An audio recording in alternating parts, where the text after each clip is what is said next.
Cinema Oddities, late night movies with Rob, Ben, and Zach. This is a podcast about cinematic oddities where we discuss any media that is too bizarre, abnormal, or off-kilter for contemporary audiences. Occasionally these projects gel, most times they crash hard into the realm of obscurity. Join us as we delve into the cult classic swamp.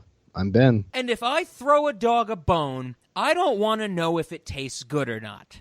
I have to say, I really love that phrase as something where I did not remember that phrase. I've seen this movie before. Everybody knows we're talking about this movie because it's in the title of the episode. I've seen it before. I've seen it before many times by myself, with other people. It's been in my movie lexicon for a while now. I cannot believe that when I was younger, that line didn't stick with me. There's so many times in my life, whether it be professional or just through friends or through acquaintances, that I should have had in my repertoire. If I throw you a bone, I don't want to know if it tastes good or not. That is a fantastic fucking line right there. Would you agree, Ben?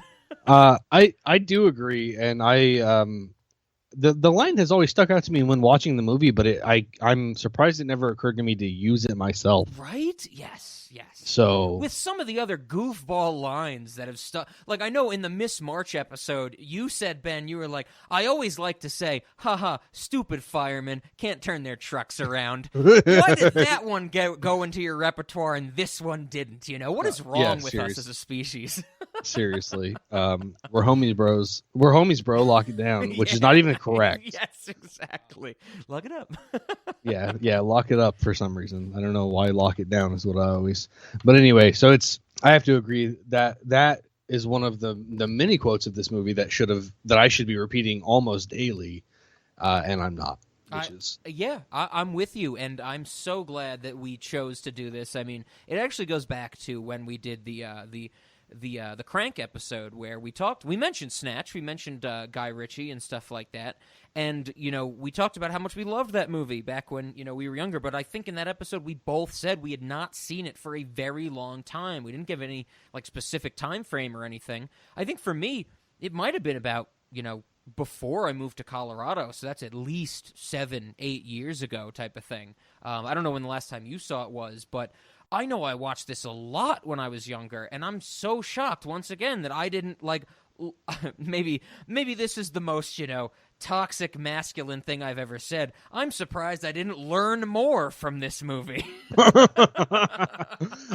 I don't think we watched this movie together. I don't think so either. Yeah, in Ohio. So the time last time I would have watched it was probably before I came to Ohio. But it's always stuck with us, and that's what we've said. Not only in the Crank/Kronk episode, but in the on our Patreon when we discussed Wrath of Man, one of the more recent Guy Ritchie, Jason Statham joints.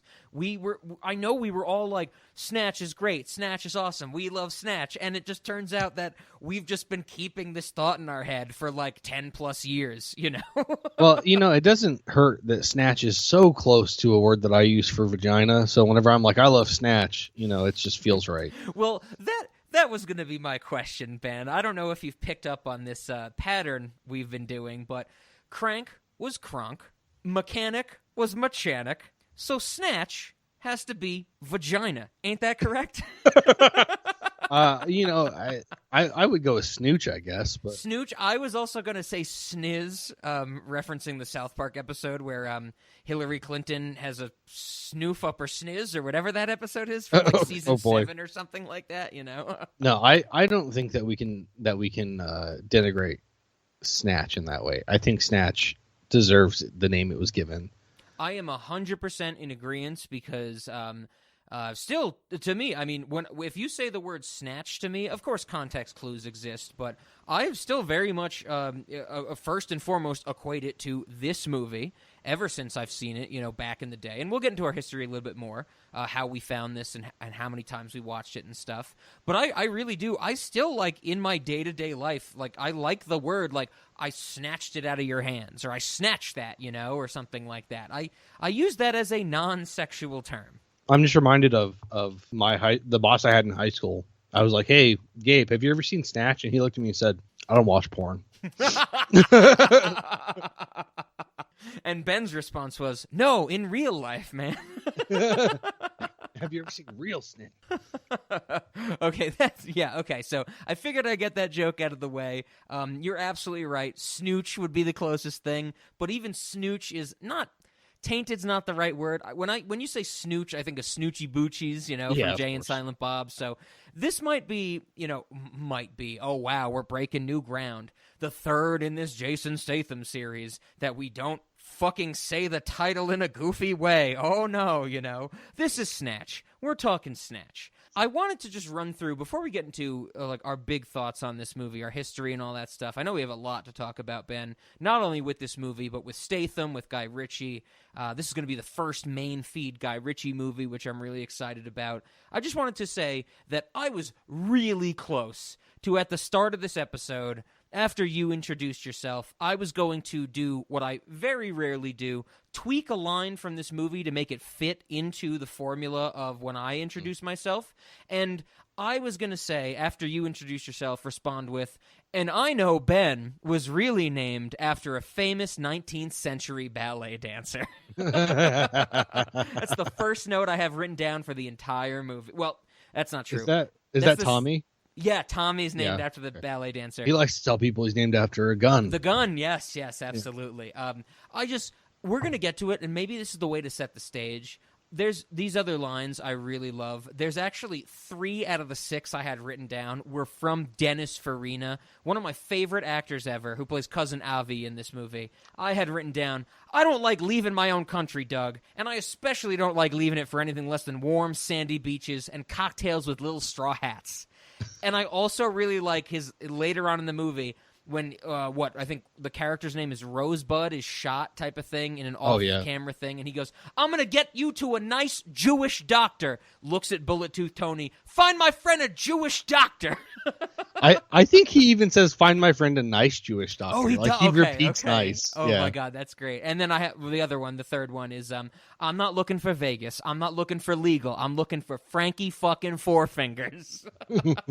Dennis Farina is an amazing actor, and he's been great. I mean, if you look into his history, we've never done a Michael Mann movie on this podcast. I would love to maybe do it one day.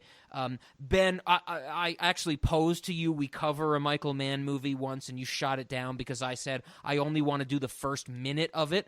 It's the beginning of Collateral, where Jason Statham hands a briefcase to Tom Cruise. And I was like, that's it. I was like, if we have to do a Statham movie, we do Collateral. And you were like, is Jason Statham in that? And I was like, yeah, for 30 seconds, And you were like, no, we're not doing that, But Dennis Farina was discovered by Michael Mann. He was an actual, Chicago police officer, became retired, became this actor, and then eventually did, I think, a 3 or 4 season stint as a detective on OG Law & Order back in the mid-90s. And okay, I thought that he did. Yeah, I love Dennis Farina and Cousin Avi in this movie. I mean, I have so many quotes written down in my notes that I won't even begin to scroll through them because we'll get to them, of course. He is fantastic, and there's a good reason that 3 out of my 6 opening quotes are attributed to him. I'm surprised. I'm especially. I mean, I guess I'm not, because there are a lot of great quotes in this movie, but I fully expected "I fucking hate pikeys" to be on your list. Just because of how often it is said in this movie. It is said, and it is said often. And I'm glad you're mentioning off the bat how often lines of dialogue are repeated and stated and placed in this movie, because that's going to be a big part of our discussion. I think that the Guy Ritchie of it all and his writing has to come through a little more than the Statham in this movie, but we're going to get to the Statham. But I don't really like... I think this movie actually gave me the feeling for the first time, which I might have done before. I might have never done it. I really don't remember. I'd have to go back and listen to all these episodes. I don't really keep track of my opening quotes. I actually had a hang-up when I was picking quotes to start this episode off with using curse words in the opening quote. Because, as you know, Ben, after I said, if I throw a dog a bone, I don't want to know if it tastes good or not, the quote actually continues and excels itself, where Bricktop says, and if you stop me from walking again, I'll cut your fucking Jacobs off. Or if you stop me while I'm walking again, I'll cut your fucking Jacobs off. I actually had a little bit of reservations about using the F word in my opening quote, which I know sounds weird, because most times, even if I don't use the F word in my opening quote, there's like a good 20% chance in the next 2 seconds of people listening, I'm going to say like whatever, you know? And so I'm like, but there was some weird line I didn't want to cross there. You know what I mean?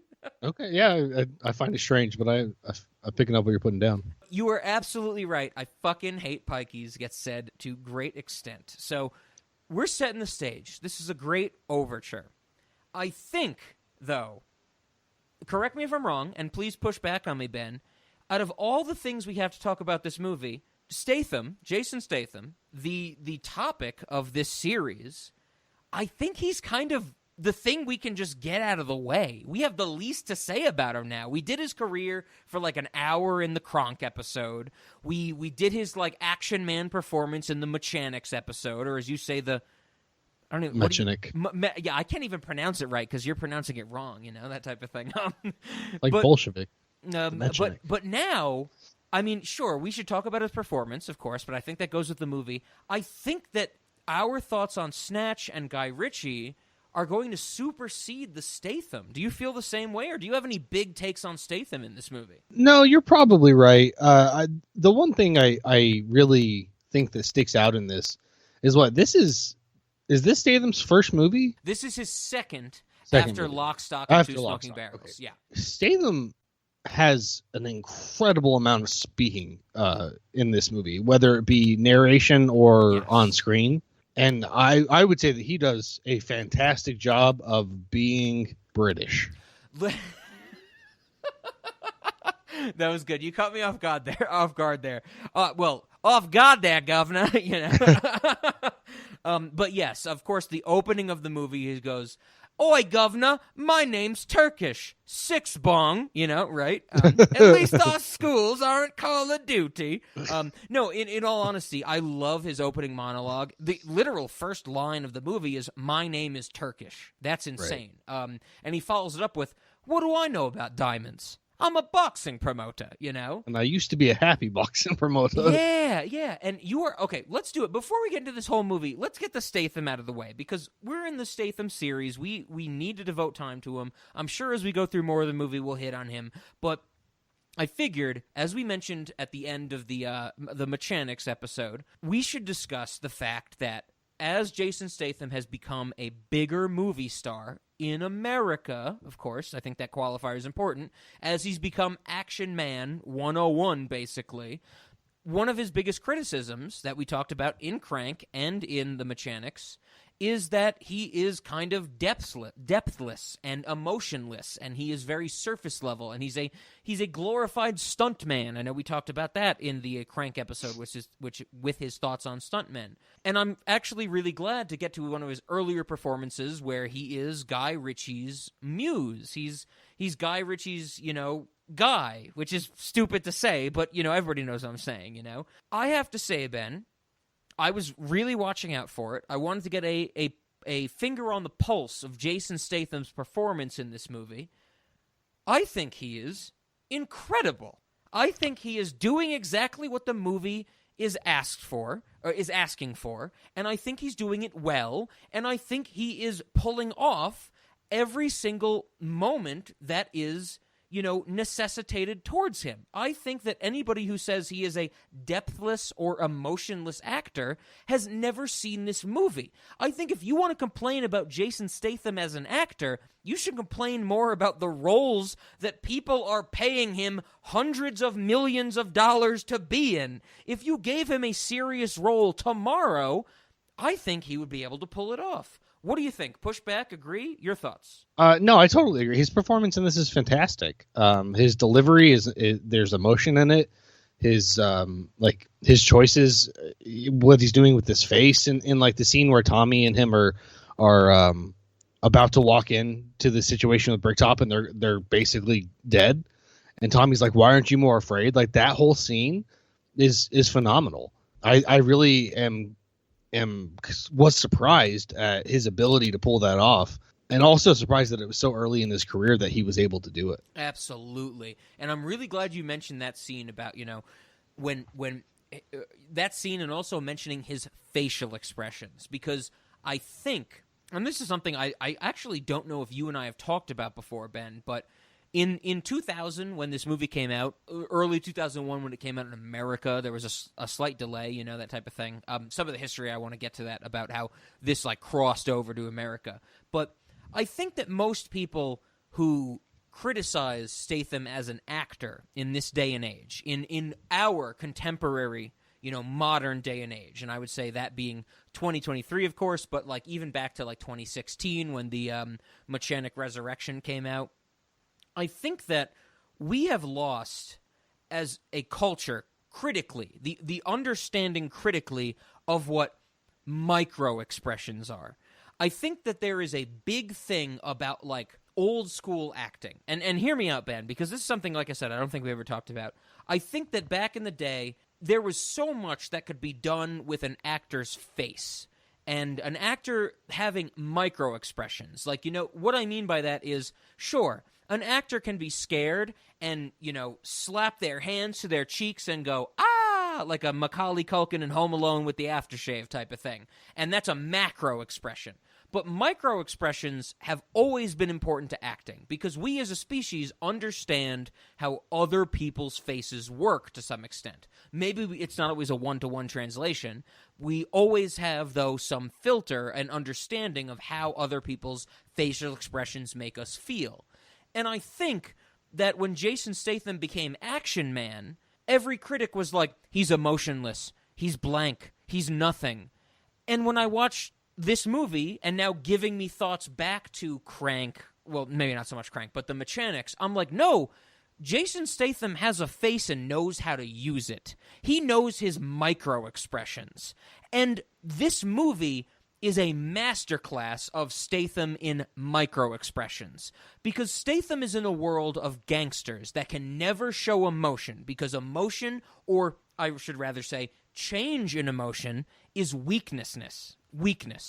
And the way he still plays, that you can feel the fear in his eyes, the fear in his lips changing, his nostrils flaring, is amazing. It's a masterclass in what micro-expression should be. Do you know what I'm saying? I do, and I totally agree. That's something that I hadn't considered it from the aspect of his other movies, but even looking back in Crank, he does make micro expressions. Yeah. I said not so much Crank, because Crank, he's kind of jacked up the whole time. Yes. Literally and figuratively. But even the Mechanic, he's doing those same micro expressions. And it's a bummer to me. And it's something we talked about last year on the podcast. Zach and I did the movie Nope, the new Jordan Peele movie Nope. And at the end of that, we actually talked about some criticism where people were saying Daniel Kaluuya was a blank slate, like an emotionless figure.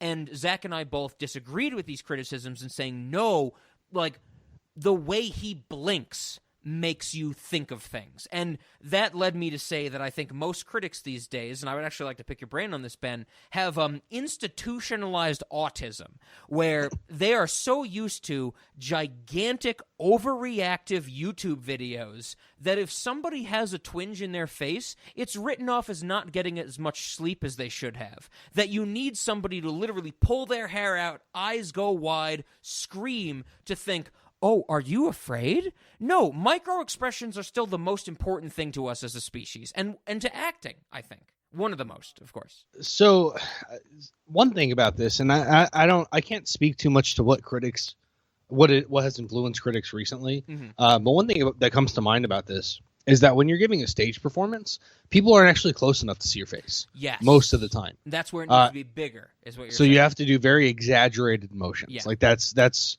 stage acting 101 is exaggerate the fuck out of everything. Sure. So I wouldn't be surprised if that rolled over into movie acting. Ooh. Just from the very beginning. If right out the gate we were just never set to act in front of a camera the way that we might as a real person. Mm-hmm. And even to some degree you have to exaggerate things just so that it's obvious what you're doing for acting. And I mean, of course, the position of the camera and stuff can go a long way in making that work without an overly exaggerated movement. So I don't know. It could be just some kind of holdover from that, where critics expect and require these big grandiose movements. I I don't know the history of micro expressions in cinema. I don't really know either, but I understand what you're saying, and that's a really good point. I didn't really think about that. I think there was kind of like, from the transition from stage to cinema, I think there was that kind of like, turn into micro expressions, the ability to show a giant on screen. And what I mean by giant is like a close-up, like the silver screen shows somebody's entire face, which a theater can never do. Right. I think that we're getting away from that now because of maybe this is going to lead us into as I'm thinking of it now, I think this might lead us into a crazy rabbit hole. I think that there is something so specific about the reaction era of social media that people don't look for micro expressions or look for facial expressions. They look for the wildest and biggest reactions. Well, I can certainly tell you that is more or less what's big on Twitch. Sure. I would say YouTube as well. Certain YouTube channels. When I say channels, I don't mean specific users or content creators. I mean channels in like, if this is what you like, this is what you get. Sure. I'm kind of out of the loop when it comes to YouTube content. Like, I don't know what the fuck people use YouTube for. The only thing I ever use YouTube for is to watch clips of things that were on TV or are news or like lectures. Like, I'll use YouTube for. So like I see some YouTube, like my wife has a couple of streamers that she really likes to watch, and some of them do like big facial expression stuff, and I do think that that's what like attracts more users today. But I don't know if I'm like prepared to say that is leaked into Hollywood yet in terms of how movies are being made. I think if anything, maybe what we're getting is more consequence of the Marvel phenomena in movie. Like, the types of stories that would lean on micro expressions just aren't being told as much. That's a good point, and I think that that's actually a better way to get at what I was describing, is that the modern Hollywood has drifted away from an actor's micro expressions, which used to be so important, because the mainstream thing that drives audiences to go see movies is now more of the spectacle. It's not those character moments. Because, I mean, like, if Tony Stark needed to feel sad in Endgame, you see him basically, like, give a big fucking meme frown that's Snapchat filtered, Like, I don't think Robert Downey Jr., Ben and I are not disagreeing on this and not saying otherwise. He's a good actor. He's surprisingly a fantastic actor, But there's no way that, like, Kevin Feige from his high tower of the Marvel Cinematic Universe was like, no, Tony. And yes, Kevin Feige is calling RDJ Tony Stark, Tony, you frown bigger, Because I don't know if people can see past that spectacle. And that would be the thing that I would say is probably more impactful at the moment for why, if there is a reason that certain critics are not in tune with what we're calling micro expressions, which I actually think is a scholastic term as well. Yeah. Scholastic, like the book fair, is what you're saying. Yes. Yeah, Oh, yeah. Of course. Yeah, you can buy books page. at the micro expression. Yeah, everybody, check out 3 weeks from now, March 23rd, Cinemodity Scholastic Book Fair. Everybody come out to Times Square, New York for that. So I don't know. I'm intrigued by the idea that it's something that is not getting as much respect as it ought to. But at the same time, even in like the mechanic movies, while he is giving a micro expressive performance, it's not to the same level that it is in Snatch. No, absolutely not. And I think that is the Snatch versus the mechanics is definitely an artifact of its time type of thing. Snatch being 2000 and the mechanics being 2011 and 2016, that type of thing. When was Memento? 2001, a year after this. So that's kind of like that movie has like a similar feeling in terms of like the way things are shot and the way that we interact with characters through the camera, that kind of thing. Yes. And Christopher Nolan has always been one, and Christopher Nolan, I still think, even in Tenet, his last movie, he does a great job of using micro expressions, but I think he has found a way to be like, I want my actors to do what they do and know what they know.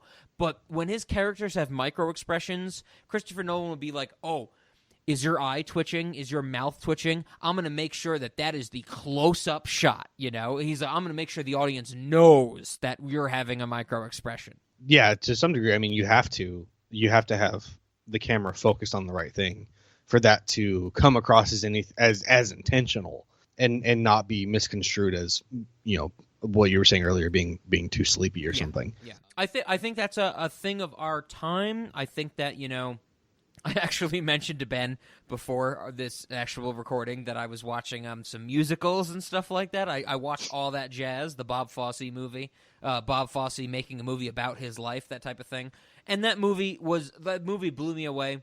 And that movie, like, has micro-expressions play out on wide angles. Like, that's a really relationship-heavy movie about, like, you know, well, why can the guy cheat around, but he gets angry when the girl does? Like, it's really, like, basic shit like that. But all the feelings come across so well, even in, like, a big wide-angle shot where this guy's face and the way he moves his face is just, 15-20% of the screen, but I still get what he's saying. And I think that I don't know if you'd feel the same way. I'm not saying you would feel the same way about seeing that, Ben, but I think the idea is that now micro-expressions have become macro-expressions because of, like, the Christopher Nolan thing of, like, oh, my character's eyebrow's going to twitch. Got to have a close-up for, 3 seconds or, 30 frames, something like that. Got to show it. Got to make sure it's in there, subliminally type of thing. I'm just, like, heavily reminded of The Rock's eyebrow shit from when he was a wrestler.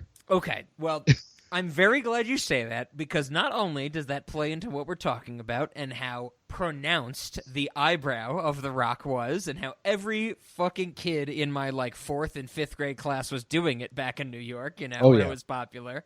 But I think that, once again, I don't know why. I hope our cinema audience likes it, but I kind of felt like, oh my God, should I bring this up again? But we should. We have talked about The Rock and Jason Statham in comparison a lot in our Crank episode, in our Rock series, and all this stuff. And one of the things I wanted to bring up, and I'm glad you brought up the eyebrow movement, is that we talked about in the Kronk episode, that The Rock comes across as cringy, or The Rock comes across as using his charisma, where Jason Statham comes across as more natural and non-cringy.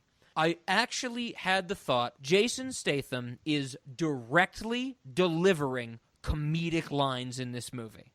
Did you find them cringy, overbearing, or did you find them natural and funny? That type of thing. The one I want to highlight before I actually throw it over you, Ben, for your full thoughts is right at the beginning of the movie. I think that Jason Statham says, like, how am I going to run a boxing managing company or whatever the hell he says out of this piece of shit? Cut to a caravan that, has this weird old guy grilling sausages outside of it, 2 minutes took 2 minutes, 5 minutes, that type of thing. Yes, absolutely. It was 2 minutes 5 minutes ago. As they walk up to the caravan, Tommy says, well, what's wrong with this one? And Jason Statham tries to open the door, ends up ripping the entire door off, and Jason Statham says, oh, nothing, Tommy. It's tip-top. I'm just not sure about the color. Right. That is clearly a comedic line. What did you think about its delivery? What did you think about Jason Statham delivering that line when it is so, like, you and I can't even argue that that's, like, a blasé or basic line that turned into comedy that is meant to be comedy. Yeah, it's the kind of comedy it's the kind of comedy you might expect from your, like, dickhead friends. Sarcastic comedy. Yeah. Yeah, right. So it feels naturalistic not only in its delivery, which it does feel very natural in its delivery, but it feels natural in that it's the kind of thing that would come about naturally. It's not that you're around somebody who is particularly funny and they're, like, twisting the reality to, be delivered in a funny fashion. It's that he's just being a sarcastic asshole, and that's funny. So I don't know. I think it's, like, natural all around. So how would you compare that to the cringiness of the Rock comedy we talked about fucking so many months ago, which in real time was 2 weeks ago, but you know what I mean, Ben. It's not cringy at all. No, right? It comes across as, I think, like you said, like two goofy goofers having a goof, right? Yes.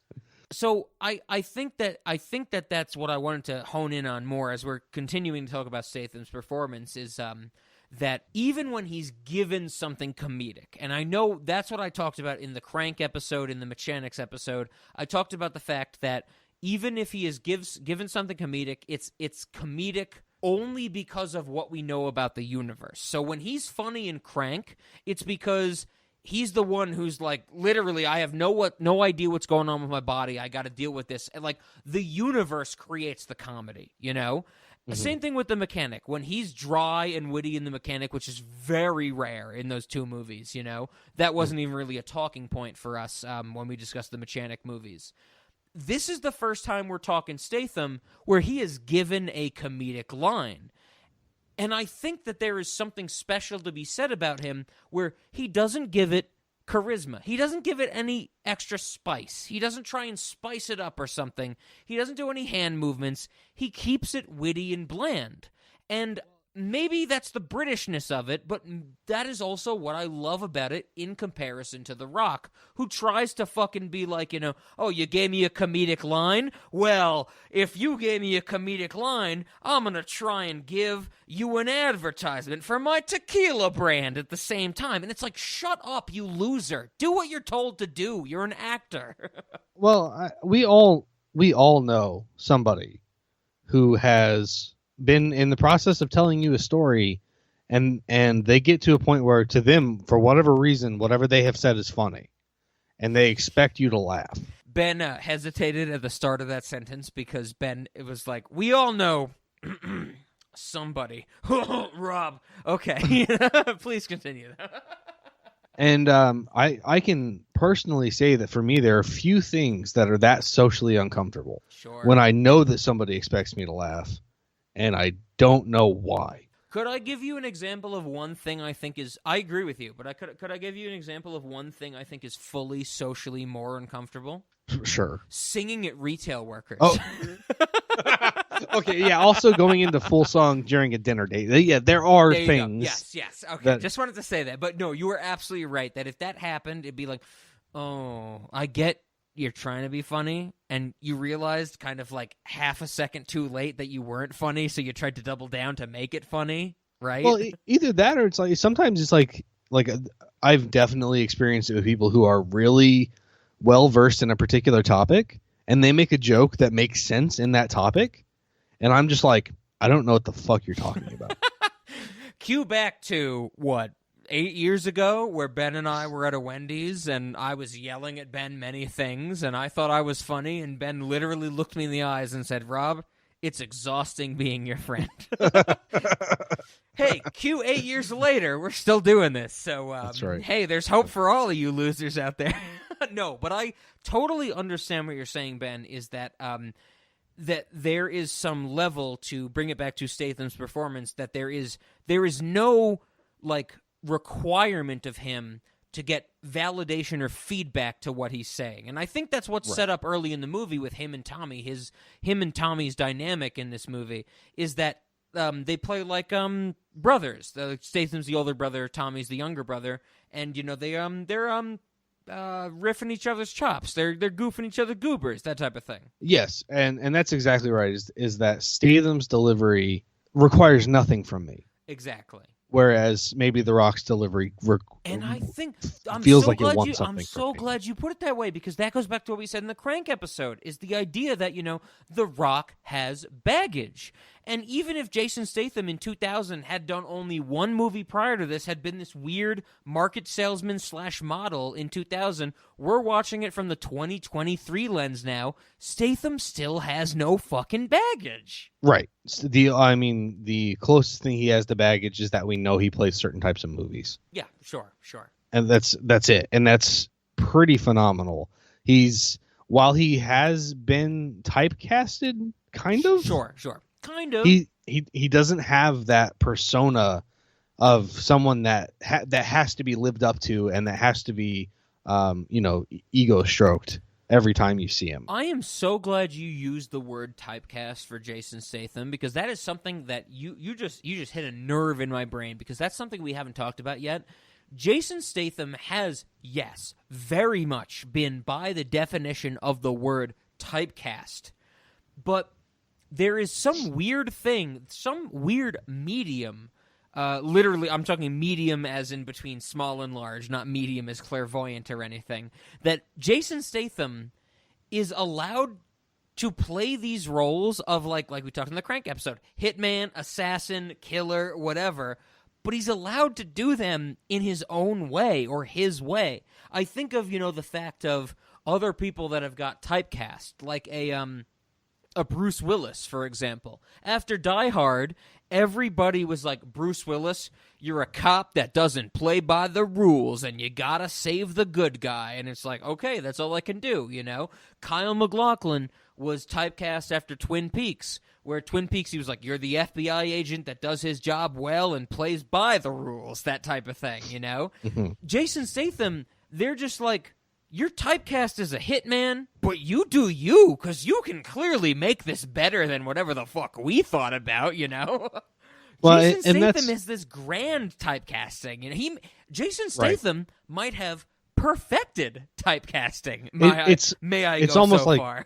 meta typecasting, Right? Yeah. Or maybe it's actually the opposite of meta, not over but under. It's like there's this underlying structure to the character we want you to play, but then there's also the parts of it that you just get to add, and that's maybe that's what not it is. only is that he gets. Well, I think you actually said it right. That he gets to add. That directors will let him add, type of thing. Right. Where most people who get typecast, they say, "Hey, I wrote this role with you in mind," type of thing, and you got to play it to what I thought.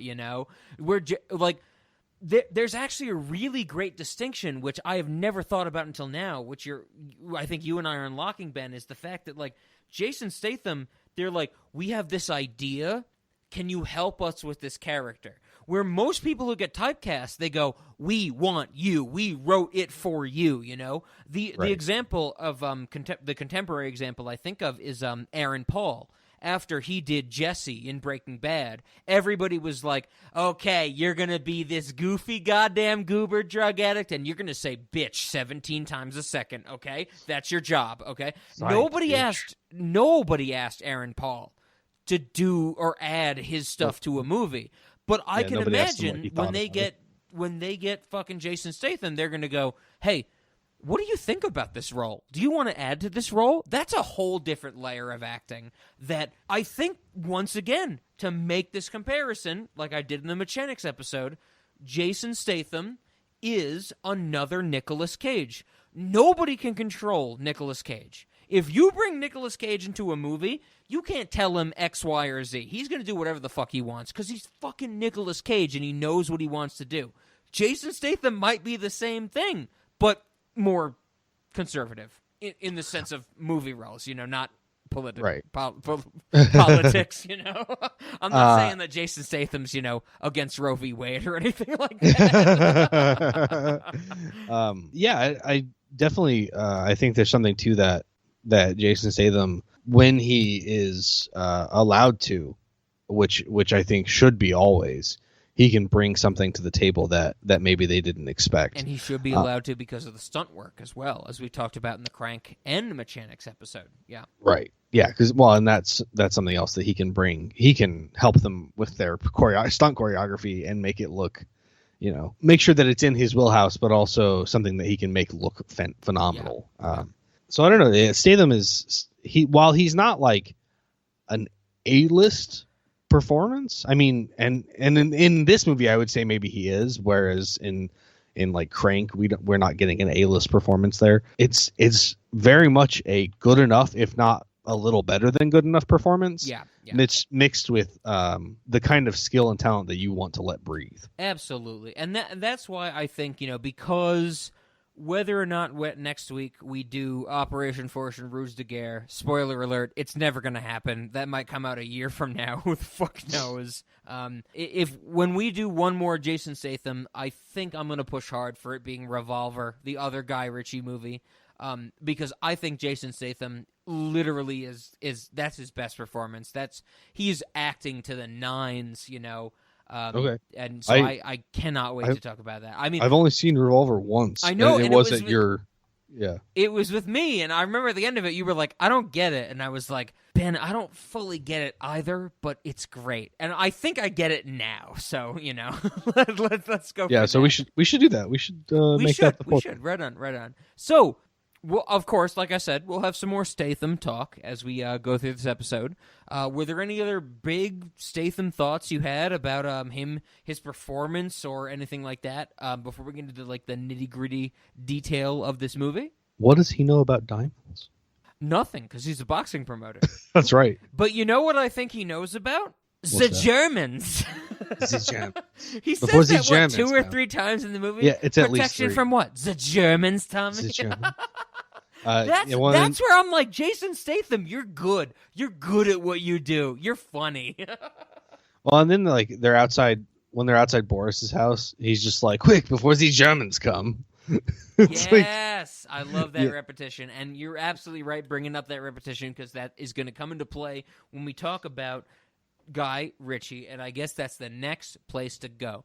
Ben, this is the first main feed Guy Ritchie movie we're discussing. You and I have discussed a Guy Ritchie movie before. It was Wrath of Man, the most recent Guy Ritchie movie, because Operation Fortune has not come out, and I cannot express how angry I am about the fact that we don't get to fucking see it, that type of thing. But, so, I guess let's start there. Maybe let's combine the two. Was Snatch your first introduction to Guy Ritchie? And how long ago did you see Snatch? Snatch was my first introduction to Guy Okay. Ritchie. Right on. I think I'm almost certain, and I saw it. I cannot imagine that you saw Swept Away first. No, I I almost know you didn't see Revolver first. The only other option would have been later than me in high school. You saw Rock and Rolla before this movie. No, I definitely saw Rock and Roll after Snatch. Okay. So I first saw this movie when a coworker of mine, when I worked at Walmart as a receiving associate, so unloading freight trucks. When I worked at Walmart doing that, one of my coworkers was like, "Have you seen Snatch?" And I was like, "I guess not, because I don't know what you're talking about." And Ben said, "Hairy or not." What year is this? We are crest this episode. Please continue. So yeah, that was that would have been either my junior or senior year of high school. I expect my junior year when I first saw Snatch. No, it's actually probably the summer between them. The summer between junior and senior year that I first saw Snatch. Okay. And I know you said earlier in our Kronk discussion that you saw this before Lock, Stock, and Two Smoking Barrels. That's right. I watched Lock, Right Stock, and Two Smoking Barrels because of this movie. Yes. As did I. Yeah. As did probably most people. Right. So I watched Snatch. I really enjoyed it. Then I became aware of Lock, Stock. I watched it, enjoyed it. I've watched Snatch probably 6 or 7 more times since then. So you're talking maybe about Lifetime right here? Yeah. So Okay. probably, well, maybe it's 6 or 7 Lifetime watches. Mm-hmm. But then I didn't watch it again for almost 10 years, probably. But like we said earlier, it stuck with you immensely, right? Yes. Yeah. Oh yeah. Yeah. And there was some part of me that was nervous watching it again, because I was like, what if it doesn't hold up? Oh, that's It's good, Ben.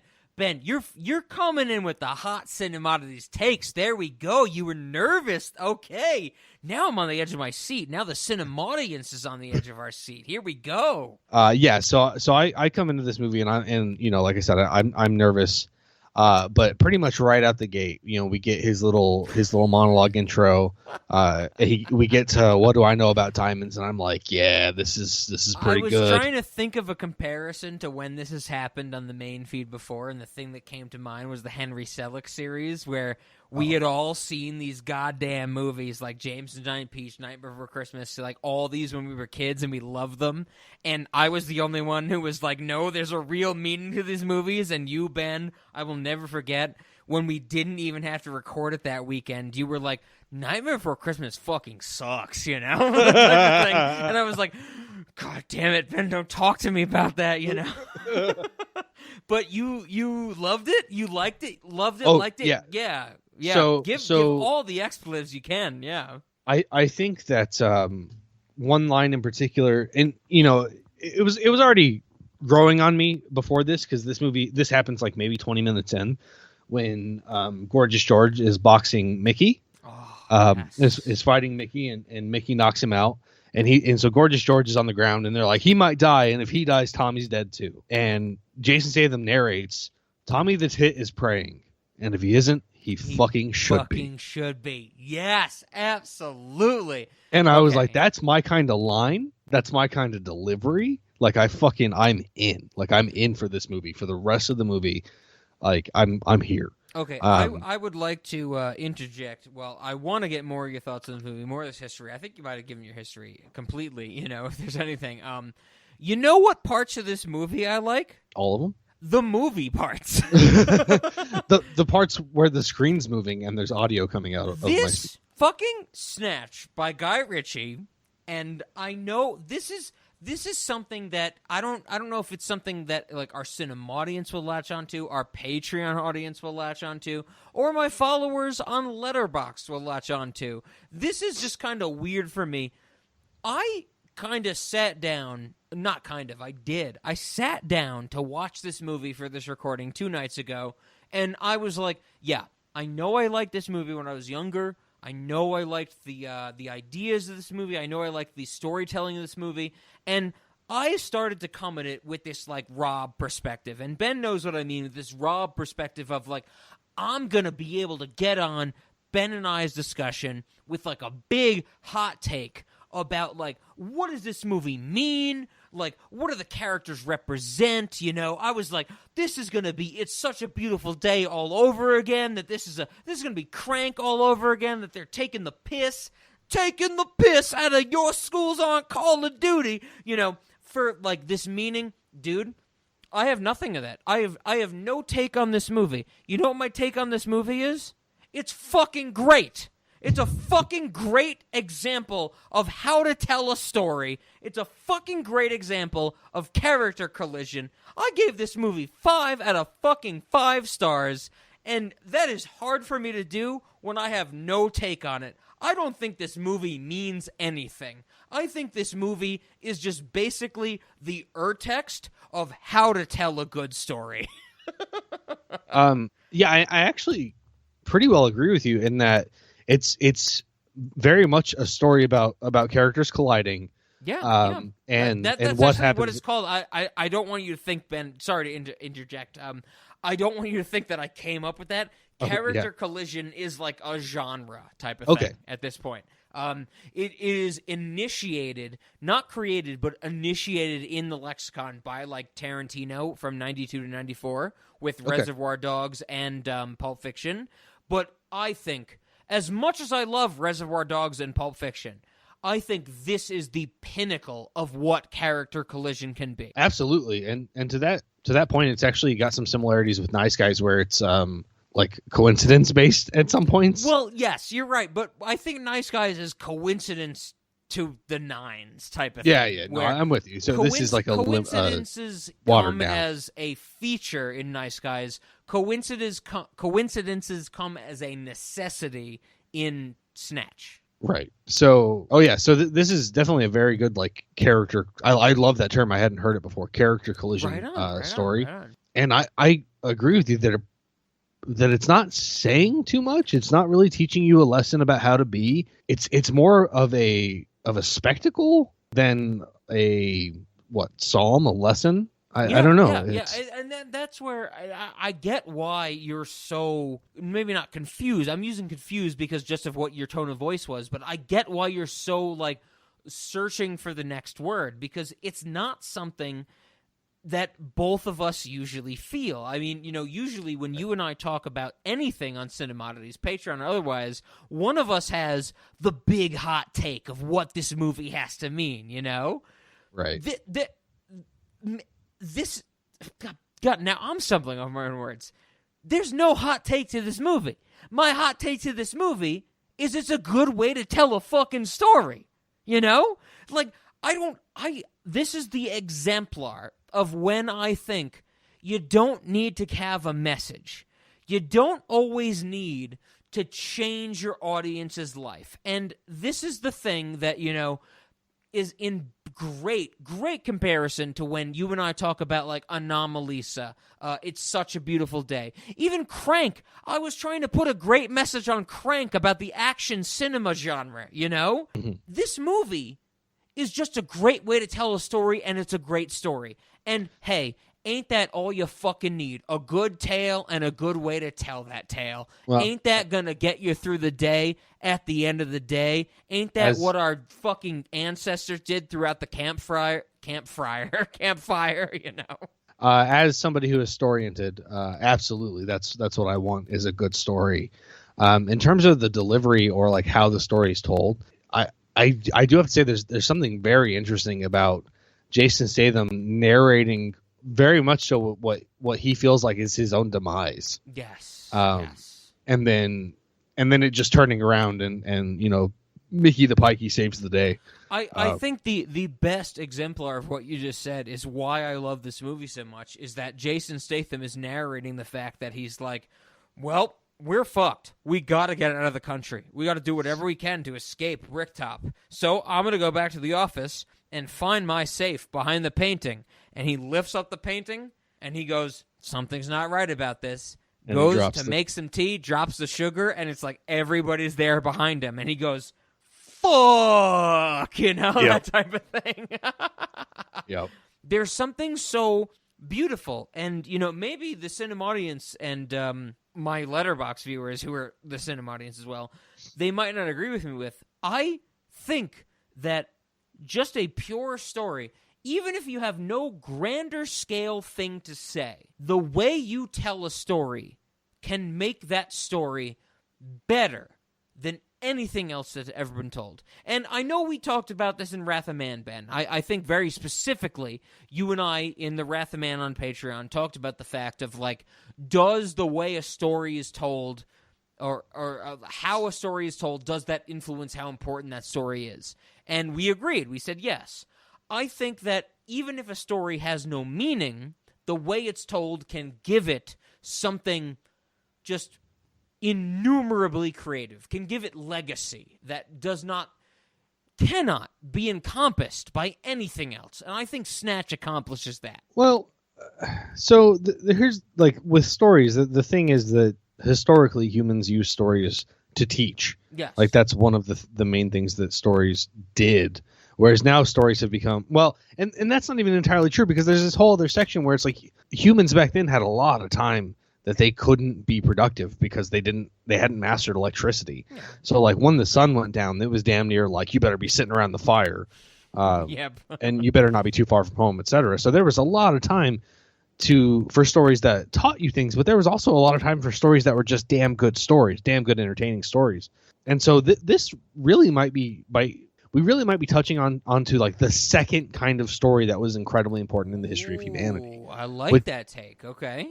Which is the kind that is captivating, the kind that makes time pass.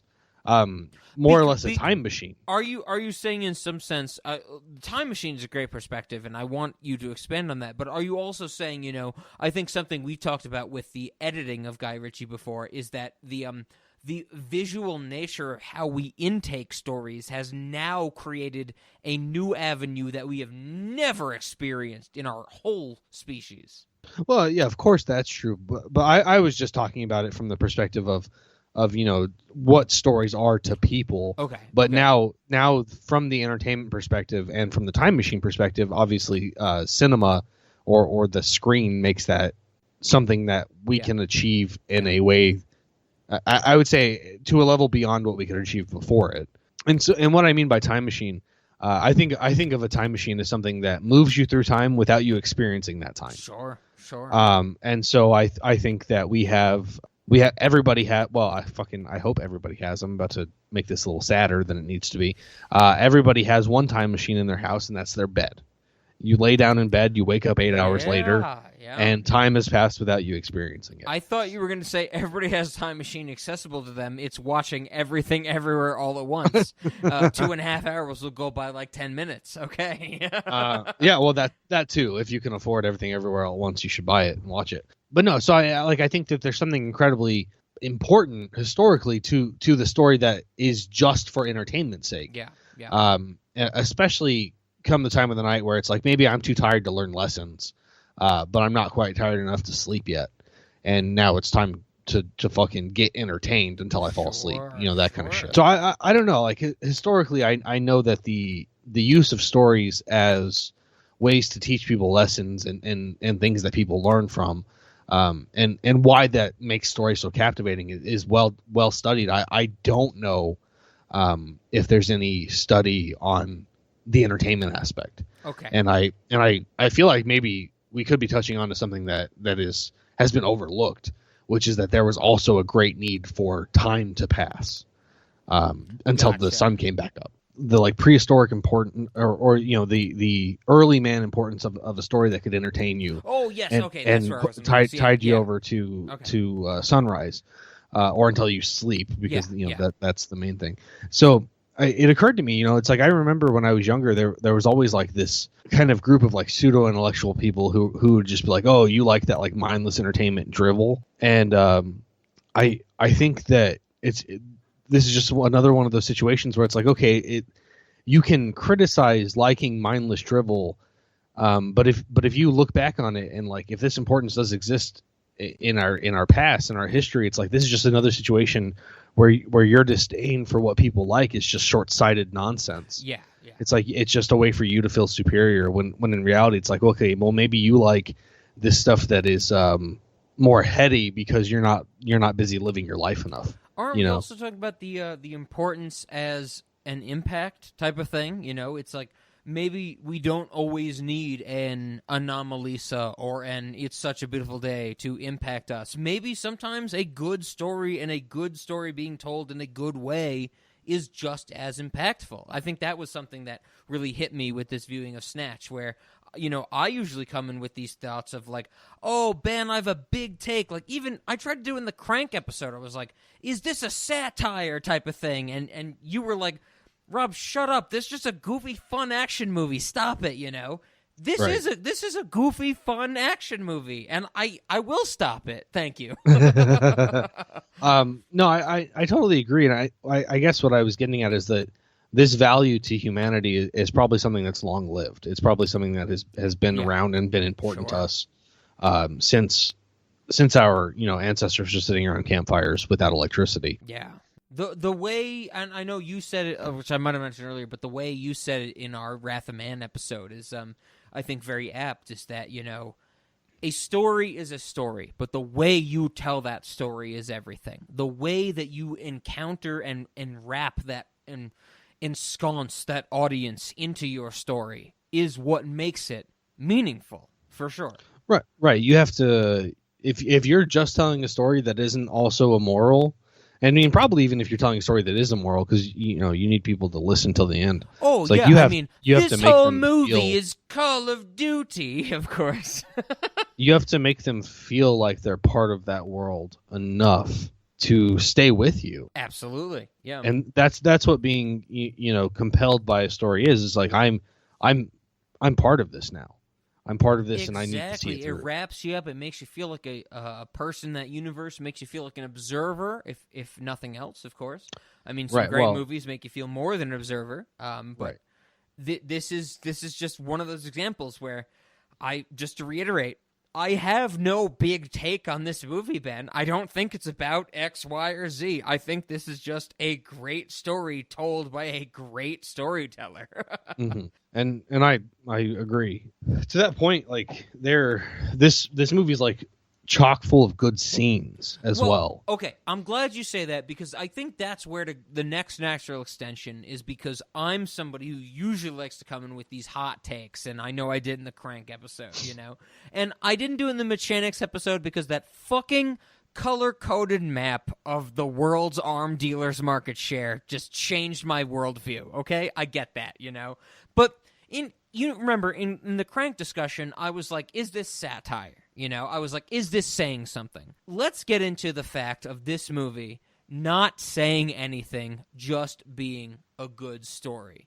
I know I kind of cut you off with this, Ben, but I had to, because we should say this movie has one of the best performances of any actor ever in a movie, I would say. And that's a big statement for me, I've seen a lot of movies that are from before my time, from before Ben's time. A lot of movies that if I said, hey, Ben, check this out, he'd go, why the fuck you want me to see something old? I'm sorry, actually, Ben would say, at least our schools aren't Call of Duty, you know, that type of thing. Let me just highlight Alan Ford as Bricktop.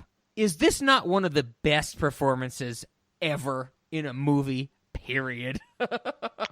It's a very solid performance. Do you know what nemesis means? Oh, okay. Since clearly you had some reservations, what are your concerns with Bricktop? Bricktop. He just reminds me of Austin Powers too much. Oh, see, that's you're not wrong, but you are wrong, but you're right at the same time. Yeah. Bricktop is fantastic, and I actually am. As I was watching this movie, I was kind of relinquishing the fact that it's going to take us like 3 more years of Adventure Time to be introduced to a Mr. Pig, which we think is a Bricktop reference. Remember the whole fact that Mr. Pig, when he meets Tree Trunks, is like, I used to eat people for a gangster, and we're like, Bricktop, Bricktop, Bricktop, Bricktop, you know? Yeah. That type of thing. No, Alan Ford is so good in this movie as Bricktop. I think he's my MVP. Would you have another like standout performance to throw into this mix? Yeah, I think Brad Pitt's performance as Mickey is fucking dope. Okay, right on. Mickey the Pikey who barely speaks English. I mean, my only reason of not giving Brad Pitt the best supporting actor, you know, winner or nominee of 2000 is that I think he is propped up too much by Guy Ritchie's visual filmmaking. And what I mean by that is I think that he's doing a good job, but I think that he's supported by the script and the visual filmmaking. The scene I want to highlight is the bout that he has, the first bout we see with him of what, Handsome George? Gorgeous George. Gorgeous George. I was going to say Curious George, and that sounded too on the nose, you know. But, you know, in the fight with Gorgeous George, where, like, he gets knocked around for the first few seconds, and then he falls back and knocks down a pallet, and he starts stretching his legs, and then the other pikeys, like, lift up the pallet to bring him into frame. I'm like, that is glorious filmmaking right there. Oh, absolutely. I think that more of Brad Pitt's performance in this movie is bolstered by Guy Ritchie rather than Brad Pitt giving... Like, I can't give Brad Pitt a check mark for just doing a crazy accent, you know? I think a lot of it is the visuals that Guy Ritchie is providing him with. But, dude, his facial expressions when he's in the boxing ring after he knocks out the first guy when he's supposed to throw the fight. Okay, here's my question. This is his immediate follow-up to Fight Club. Was he not doing the same things he was doing in Fight Club?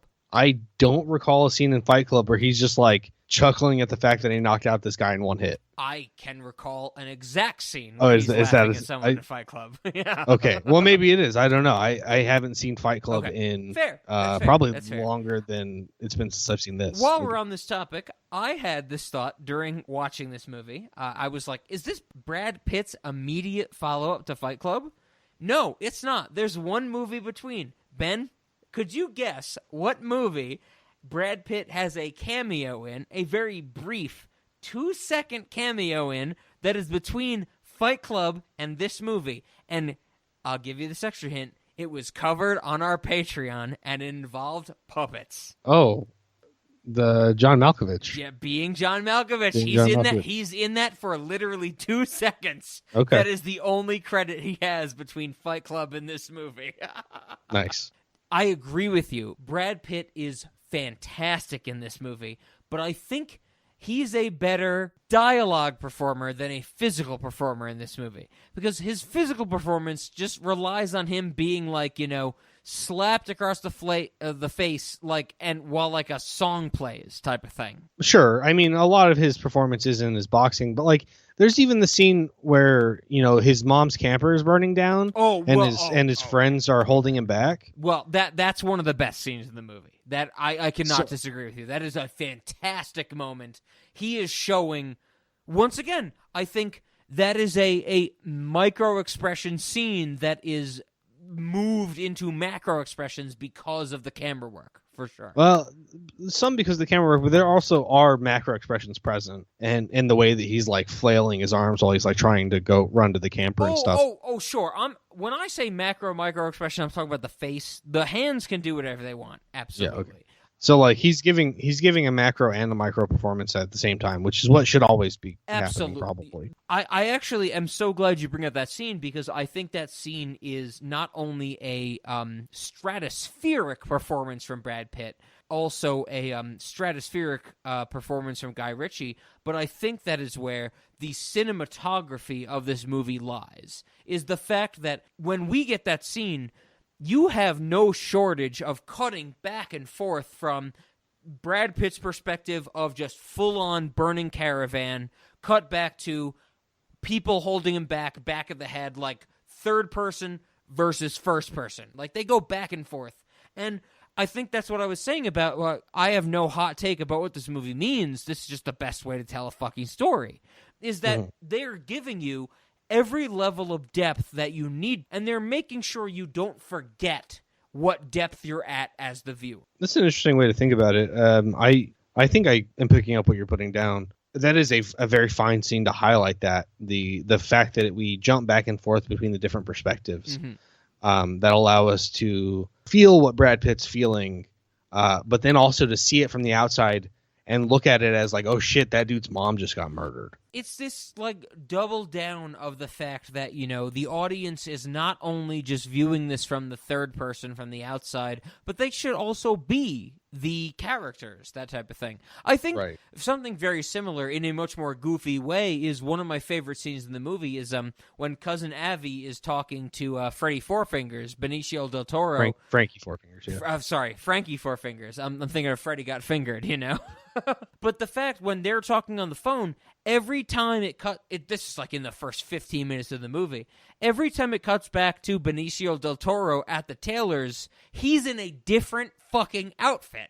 Yeah, that was phenomenal. And it cuts like 4 times in like 3 minutes or something like that. No, it's fast. It's like 15 seconds between outfit changes. And that's the thing where I'm like literally I'm watching this for, like we said earlier, the first time in 15, 20 years, and I'm like, this is amazing. This is not only utilizing the tactics of storytelling that have been deployed by, you know, most directors, like a la a Quentin Tarantino, a la a Sam Mendes, even to, you know, relate back to American Beauty. I'm sorry to bring that back, Ben. But they're using it to the extent that it's making it absurd, you know? Like, there's no way Benicio del Toro could get into that many outfits that fast. It's like, it's a Coen Brothers thing. It's a goofball Looney Tunes thing at the end of the day. And that's fantastic. Definitely. That's actually one of those things, you know, we mentioned earlier. It's like this quote didn't stick with me, but I did remember it being in the movie. This is actually something I did not remember being in the movie. Okay. Like whenever I got to see this scene the first time, it was like I was seeing it for the first time. And so I was like, what the fuck? This is so great. And then later, of course, we see him in his van, and he has all of those outfits hanging in his van. Yes, that's the best part. Yeah, that was that's great. The character collision aspect of this movie where, you know, when we think it just might be like a goofy gooferson type of thing, it really is, you know, no, this is reality. You know, there's a blending between tunes and reality that this movie takes place in that makes it all the better for storytelling, I would say. Mm-hmm. Well, and it's one of those things, I had a friend say this to me once, and it has stuck with me. I never let the truth get in the way of a good story. Exactly. And you said that to me before, and I've heard that before, and that you are 100% right. Absolutely. And yeah, so this is one of those moments where it's like, obviously this isn't the truth, but it's a good story. And I think that is also, you know, not only is it not the truth, but it's somewhat backed up by the fact that, you know, Cousin Avi, Dennis Farina, coming to London, you know, his whole thing is like, you know, Doug, fuck you and fuck your sandy beaches. We're going to find my friend. And, you know, it's like, no, he just wants this 84-carat diamond, you know? Oh, yeah. Absolutely. Yeah, he's there for the diamond. Okay, so I know we have more to talk about this movie. There's a huge subplot we have not talked about this movie, but I figured it would be now better than any other time to get into the critical reception of this movie. And I think there are 2 steps to this. The first is that this is produced by Matthew Vaughn. So Matthew Vaughn, a longtime friend of Guy Ritchie. They've been together forever. Matthew Vaughn actually has produced most of his original early career movies. Matthew Vaughn has gone on to be a director in his own right.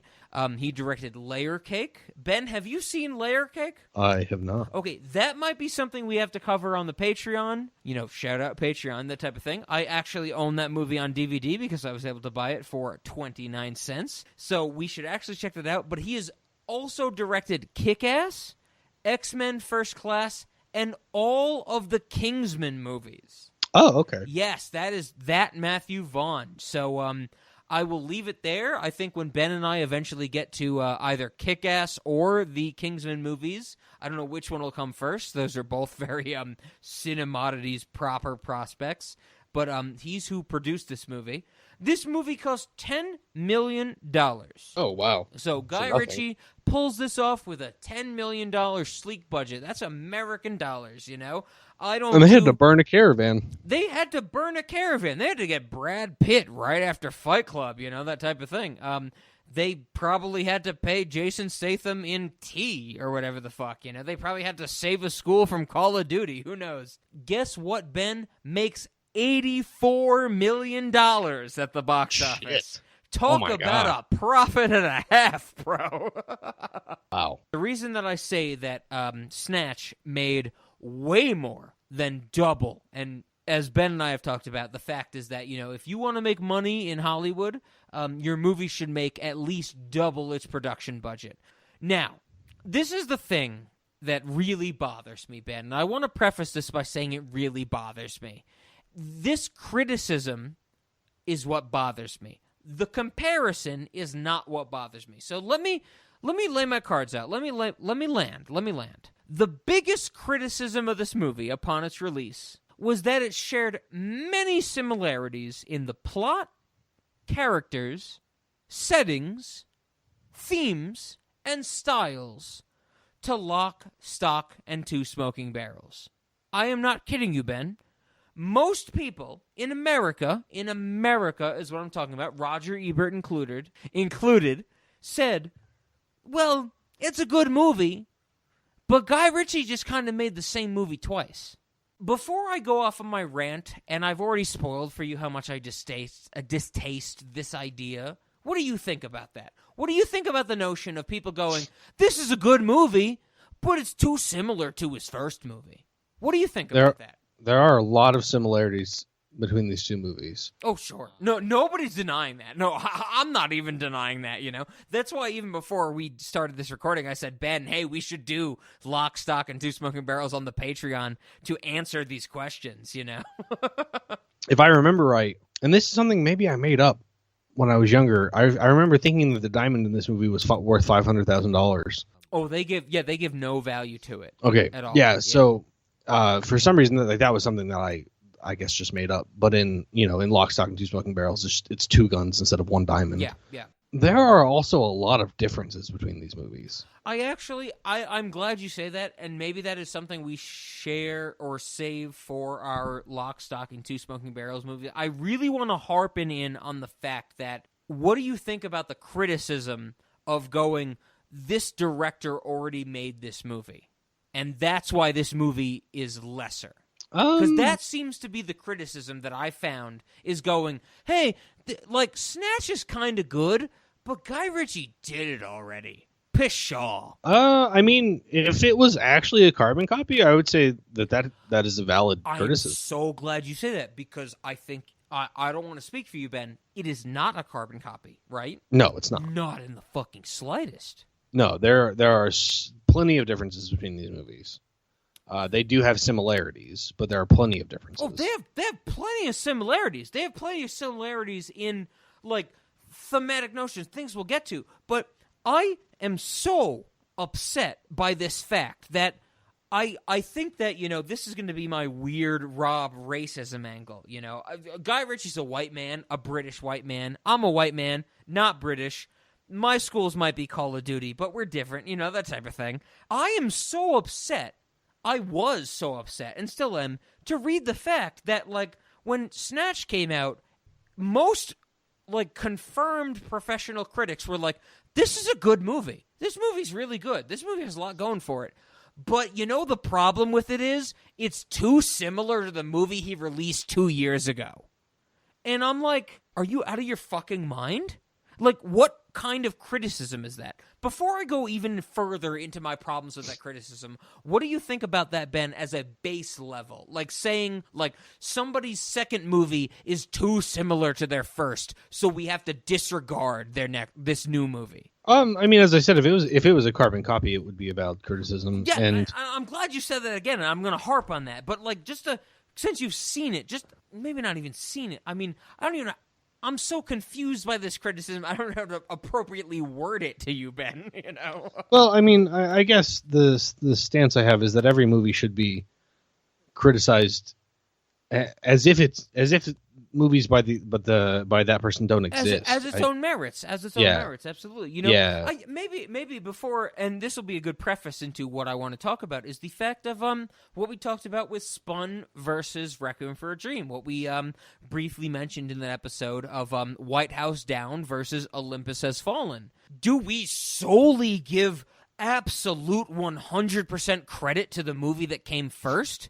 Absolutely not, right? Well, I mean, yeah, the John Wick movies are another place where this is something that happens. Yeah, okay, so. Yeah, that's a great example, Ben. Should you and I just absolutely just discard our love for Nobody because John Wick came out a year earlier? Should we do that? No. No, absolutely not. And I'm fucking bothered fundamentally by this critique. You want to hear a great example? Sam Raimi. Evil Dead and Evil Dead 2 are the same fucking movie, okay? Nobody gave him shit for the fact about this, okay? Some more examples. Tim Burton's Frankenweenie and Frankenweenie, they're the same fucking movie, okay? Let me even go further. Karen Maine with Yes, God, Yes, about the girl coming into her own, like the girl learning about masturbation at a summer camp. They're the same fucking movie. I don't know. I do not understand why, and Ben, you can clearly tell how angry I'm getting about this, the fact that so many directors, they have an idea. So many up-and-coming filmmakers, they have this great idea for a story, for a tale, and they make it with barely any money. But it does so well that another studio gives them money to make it the way they wanted to. And that's all the examples I cited. Okay. Nobody ever fucking yells at them except for fucking Guy Ritchie. Like, everybody's complaint is, okay, yeah, Snatch is good, but it's too similar to Lock, Stock, and Two Smoking Barrels. Lock, Stock, and Two Smoking Barrels cost $1.5 million. It was a hit. It was a slam fucking dunk. In Britain only. That movie did not come out in America. That movie does so well, they give him $10 million, Guy Ritchie, him, $10 million to make Snatch. Not only does Snatch hit in Britain, it hits in the U.S. It makes $87 million. It breaks the bank. And critics are going, yeah, it's good, but it's what he made before. What the fuck is this criticism out of nowhere? For the sheer audacity, sarcastic, for an auteur to finalize his vision. This is the stupidest thing to me, Ben. Please, Ben, save me from my rabbit hole. I hate this criticism. I despise this criticism. All the examples you gave, I think, really sell the point enough. It's there are decent reasons to not remake necessarily. In this case, he made a different movie, but maybe master an idea and make it the true thing that you wanted it to be. I'm so glad you said that. It's not remake, it's reimagine. Isn't that better? Isn't that better? Is that when you make a scrappy $1.5 million project, Lock, Stock, and Two Smoking Barrels, and people love it, and they finally give you a paycheck, and you go, okay, I'm going to make the movie I really wanted to make. Why the hell is it well received when it's the better adaptation of your student film than when it's a new thing that does everything you did better? What the fuck? fuck? Yeah, that's a weird question. So it's like it sounds like they might have been happy if he had just remade Lock, Stock, and Two Smoking Barrels. Which would be dumb. There's no way to remake that. That story, and that's the other thing that drives me crazy is like, yes, you're right. Maybe they would have loved it based on the empirical evidence I presented you. Maybe they would love it more if he remade it. Why would we want that? Wouldn't we want just another great fucking story from this creator with more money, with more cast, with Brad Pitt? You know, why is that worse than just going, okay, like Shiva Baby, for example, same actor, same premise, just moved up to a feature. Same thing with Yes, God, Yes, same actor, same premise, moved up to a feature. Yeah, they're better in both cases, and they're well regarded as like steps up for this creator. Wouldn't you want them to go, okay, thank you, I love what I've shown you, now let me make something better? There's something so just egregious that I think I disagree with critics that I hope I'm getting across in this discussion. But please, I'm sorry to cut you off again. It just seems like I guess I can't tell you how many times I've seen something and been like, man, I wish that there was something else that was this, but a little different from the same people. Mm-hmm. Because I just want more of this. Like, I just want to consume this more. I want it to be the first time I'm seeing this again. Dude, can I give you exactly what I think you didn't mention, but we would both agree with? Kiss Kiss Bang Bang versus The Nice Guys. Sure. Exactly. I think that is exactly what we're talking about. Don't make the same thing. Make the same thing with the twists you've learned going through the industry to make it better. Absolutely. Yeah. Well, it's like, the fact that I want to consume two things that are so similar to each other from the same person, it's like, that's just a testament to how good it is. I also want to, in this vein, ask you, since we have both not seen Lock, Stock, and Two Smoking Barrels in so long, you said already there are similarities. How many similarities do you remember? Really just like the rifle subplot. Okay. Is really all I remember in terms of, and like, I guess it was also British, but like there were... They both did say "Oi, governor" in scenes. Yes, of course, Like in Lock, Stock, I think they're like drug dealers, and they're dealing with somebody who he runs a porn or a sex toy store. Yeah, there's like some smart shop absolutism. Yeah, absolutely. But just since you haven't seen it in a while, I haven't seen it in a while. I just only did this research, Ben. Some of the complaints about, like, the comparisons between this movie, just to harp on this more, because I think it is so fucking fundamentally stupid. You know the scene in Snatch with the twin daughters of, like, Dad, yeah, you told us. Dad, yeah, you told us. And then they say in conjunction, you told us, yeah, Dad. You told us, Apparently, two characters do that exact same thing in Lock, Stock, and Two Smoking Barrels. Critics were just like, you're fucking ripping yourself off. You should go die. Like, you should put a pistol to your head because you reused a joke. What about the Marvel universe? Oh my god, dude, that's a better example of the Marvel universe. I was going to say, dude, you and I have talked about Dennis Dugan directing Saving Silverman on this podcast, which everybody should know. I bought Ben the Blu-ray of Saving Silverman, which next time I come out to Ohio, we will have to watch together and be very, very drunk and upset for. Why? This is my question. Why can a director have something like kicked in the nuts, in quotes, as a director trademark, but Guy Ritchie reuses one joke twice, and American critics go, fuck you, you hack, you loser, you're out of ideas?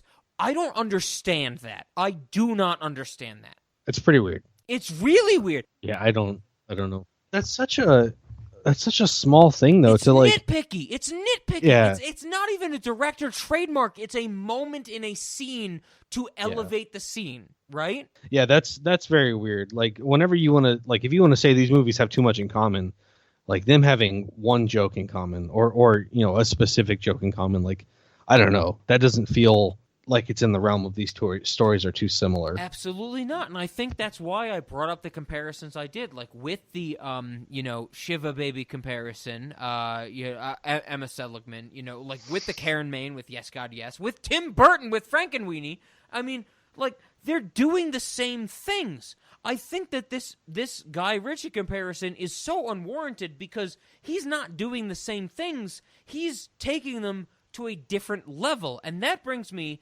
to the thing I wanted to get to you in this episode about Guy Ritchie, is that Guy Ritchie was the original Rube Goldberg machine of writing. We've talked about, Ben, before, the aspect of Arrested Development being a Rube Goldberg machine of comedy. Just for our audience, our cinema audience, if nobody understands what we're saying, is the fact that Arrested Development has gotten so much credibility as one of the best comedy shows of all time because it does a Rube Goldberg machine level of setting up what needs to be funny.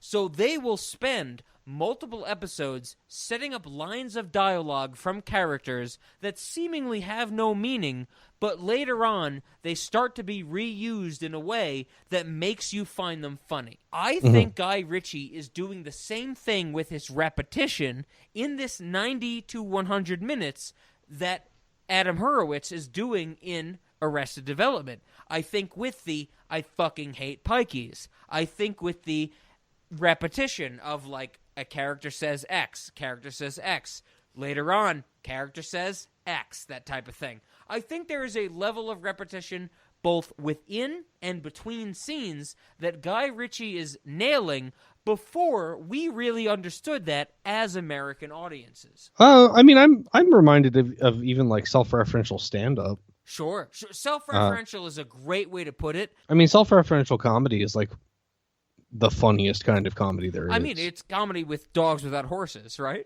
Right. Yeah. We were like dogs without horses. No one will get unless they get that reference. Right. So, but like, that's what it is. Like, you create a situation where you can have an inside joke with everyone in the audience by making it self-referencing. Let's try and pick an example to explain to our audience. Maybe this one I'm just seeing in my notes is Statham saying to Tommy, protection from what? The Germans. And that comes up 2 more times. Right. So and then, of 3, later he rule says... of threes, yeah, you know. Yeah, later he says, before the Germans get here. It's Rube Goldberg in the sense of you don't start thinking it's funny, but when it happens, it hits you like a ton of bricks. Is that fair to say? I think I understand what you're saying. I mean, that's something with self-referential comedy in general, is that whether it's funny or not the first time, like the setup is so that it's funny later. Yeah. And I would definitely say the protection from what? The Germans? Like that line in itself is not that funny. Yeah. Like maybe it's like a little chuckle-worthy or whatever. Maybe the better way to put it, I think that the biggest and strongest rule of threes comedy is Cousin Avi taking the plane over the pond, across the pond, as they say, and with it ending with customs. Do you have anything to declare? Yeah, never go to England. You know, right? Anything to declare? Yeah, don't go to England. I laughed heartily at that line, Ben. I have to say.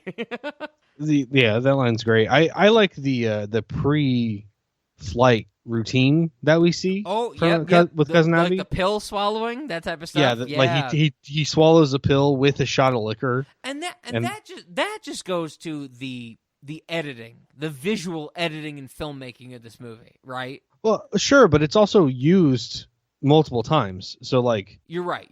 Not only is it editing and visual style, but it's the notion of Guy Ritchie to use it to that effect. Absolutely. Right. Yeah, so we get that kind of self-reference again where It's like, oh, okay, he's flying. And one of the times I don't think that they specifically tell us, like shit goes sideways and then they show us that routine and then he's back in America. And it's like, dude, okay. When you say shit goes sideways, are you talking about the time he shoots Bullet Tooth Tony in the back of the... Oh, my God. Yeah. Tony? I cannot believe... Dude, we've been recording for like 2 hours, and I'm still like, oh, my God. We have gotten nearly none of the moments of this movie out of the way. So, with that being said, we've talked about the grand scheme of these things. We talked about Statham. We talked about our love of this movie. I love this movie. I have no take on this movie. I don't think it means anything. The meaning of this movie is good storytelling. Ben... The floor is fucking yours. I should have been giving you this floor an hour ago. So actually, the scene leading up to Tony getting shot in the back of that store, what's his name? Not Saul, but the other thinner Vinnie. guy Vinnie. in their squad. Yeah, Vinnie. Yeah. He because it's Saul, Vinnie, and Tyrone. Oh my god. Says that the dog ate the diamond. Vinnie, and Saul, and Tyrone are my new Three Stooges. I love their comedy in this movie. Sure. When they back up into the truck, it was at a funny angle, and the wide cut of them all looking back to a truck right in their behind fucking you, face. Tyrone. It's behind when you're you, in reverse. Tyrone. Dude, I have not laughed so hard in a long time. When you're in reverse, things come from behind you, Tyrone. He's a getaway driver? What can he get away from? There's also the whole, he's a natural. Aren't you, Tyrone? Of course I am. Like that bit. Of course he is. Of course I am. So that's all pretty good. But yeah, so they're in that scene. Vinny has the diamond. Tony and Avi are looking for it. Tony has his friend Desert Eagle .50. Which we'll have to talk about that too.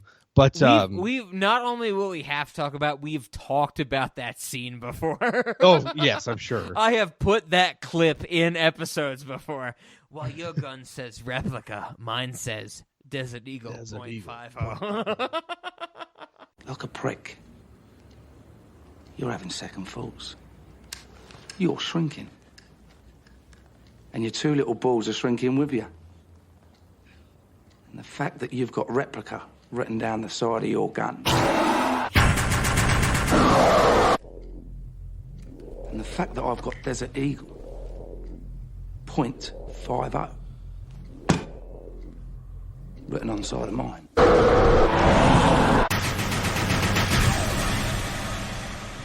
Should precipitate your balls into shrinking along with your presence.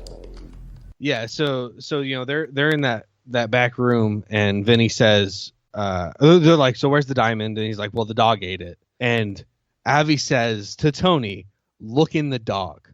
Oh, yes. Which is one of the funniest things. I would like to respond with what I believe Ben is going to say, because it is one of my favorite lines from the movie. Bullet Tube Tony says, "It's not a can of baked beans now, is it?" Now then, let's have a look, shall we? Tony? What? Look in the dog. You mean look in the dog? I mean, open him up. It's not a fucking tin of baked beans. What do you mean, open him up? You know what I mean. And then he goes and he starts examining the dog, like he's about to cut it open or look in its throat, and he says it's squeaking. To which Avi replies, "You never heard a dog squeak before?" Dude, I fucking love the fact a dog swallowing a squeaky toy is the funniest goddamn thing that's ever happened in the last 30 years. I mean, it's very similar to the crocodile swallowing the clock in Peter Pan. Or the alligator, whatever it is, swallowing the ticking clock. What you said was really gay, Ben. What I said was fun. So then there's another scene after Saul and Vinny and them have gotten away from Tony and Avi in the restaurant. Mm-hmm. And I think... No, it has to be before that scene in the back room, because at this point, Tony is alive. Saul and Vinny have gotten the diamond. They've run away. I'm pretty sure it's after. It has to be after it. Because that scene is the one where, in the front of the restaurant, is the one where Bullet Tooth Tony tells him, your gun says replica down the side of it. Mine says Desert Eagle .50. And then in this scene, Saul and Vinny are sitting in a car outside of Boris's house, I believe. Vinny says something about them being in danger. And Saul says, who's going to mug two black fellas holding pistols sat in a car that's worth less than your shirt? Yes, okay. There's another good line. It's when Avi is talking to Doug the Head, his cousin, and he's trying to set him up with Bullet Tooth Tony to help him find Frankie Four Fingers. And Doug is telling him who Bullet Tooth Tony is, and he's relaying a scene about, and we actually see it as Doug tells him the story about Bullet Tooth Tony encountering somebody and getting shot 6 times. To which the Avi Asian says, guy, right? Who's like, I hate you, I'm gonna shoot you, Yeah, why won't you die? So Abby says 6 times, and Doug replies in one sitting, which I fucking love in one sitting as a response to somebody getting shot 6 times. I think another great line or another great scene is when we actually see Bullet Tooth Tony while Doug is trying to call him. He is slamming somebody's head in a car door. Yes. Repeatedly and very angrily. I don't know if you know this, Ben, but the person whose head he's slamming into the car door is the cinematographer for the movie. That's his nice. little cameo, absolutely. Yeah. So he's slamming the dude's head into the car door, and then he just forward, abruptly he stops. Forward. Hello? Yeah. No, he says bonjour. He does say bonjour, that's right. Dude, Vinnie Jones in this movie as Bullet Tooth Tony. Come on. I know we've been gushing over these performances. This movie could not be more perfectly cast than it is, right? Oh, no, it's beautiful. Bullet Tooth Tony is cast incredibly Everybody's perfectly. cast perfect. But Bullet Tooth Tony is fucking fantastic. Boris is even fucking fantastic, Right, which takes me to my next scene where Tony is, I think, interrogating Saul and Vinny, and they mention Boris, and he says, Boris? Like Boris the Blade? Like Boris the Bullet Dodger? Oh, yes! And Abby says, why do they call him Boris the Bullet Dodger? Because he dodges bullets, Abby. Uzbekistanian. I've been dealing with those sneaky Russian dogs. Give me a name. No, no. Boris. Boris the Blade? Yeah. As in Boris the Bullet Dodger? Why do they call him the Bullet Dodger? Because he dodges bullets, Abby. Exactly.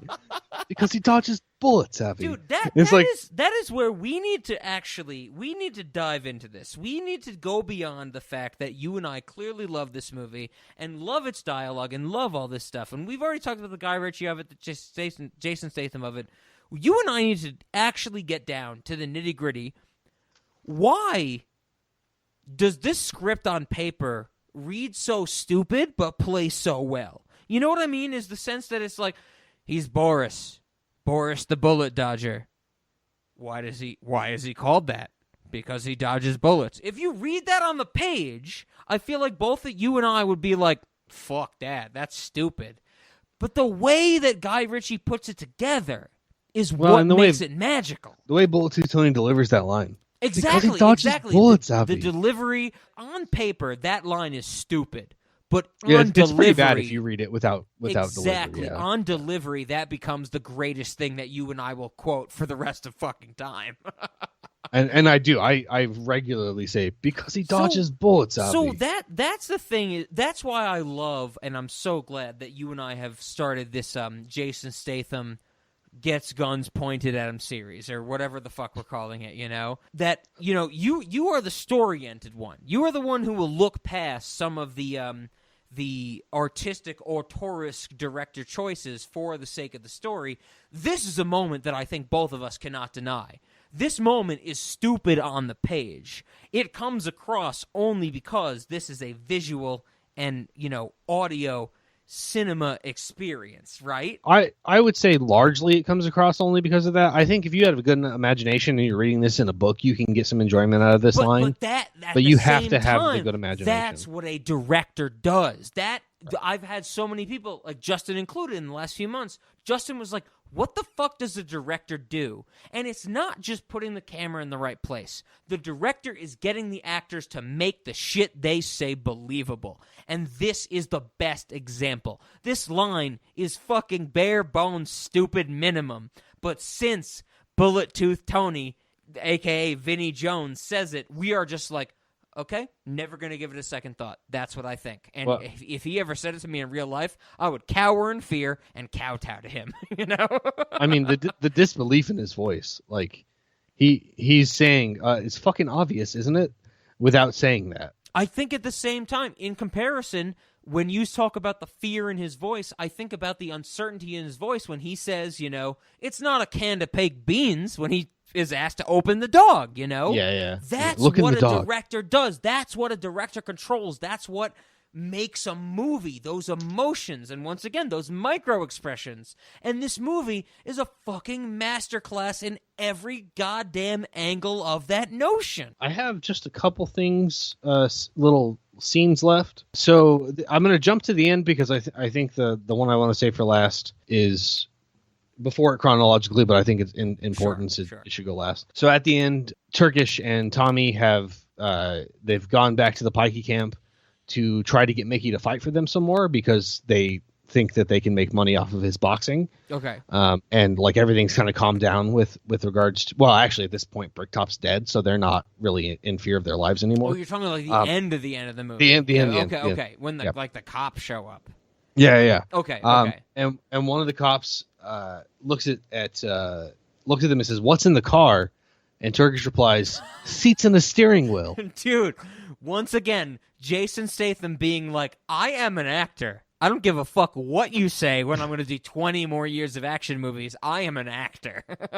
Absolutely. So like that's a beautiful steering line. wheel. I don't know. Seats in a steering wheel. I don't know.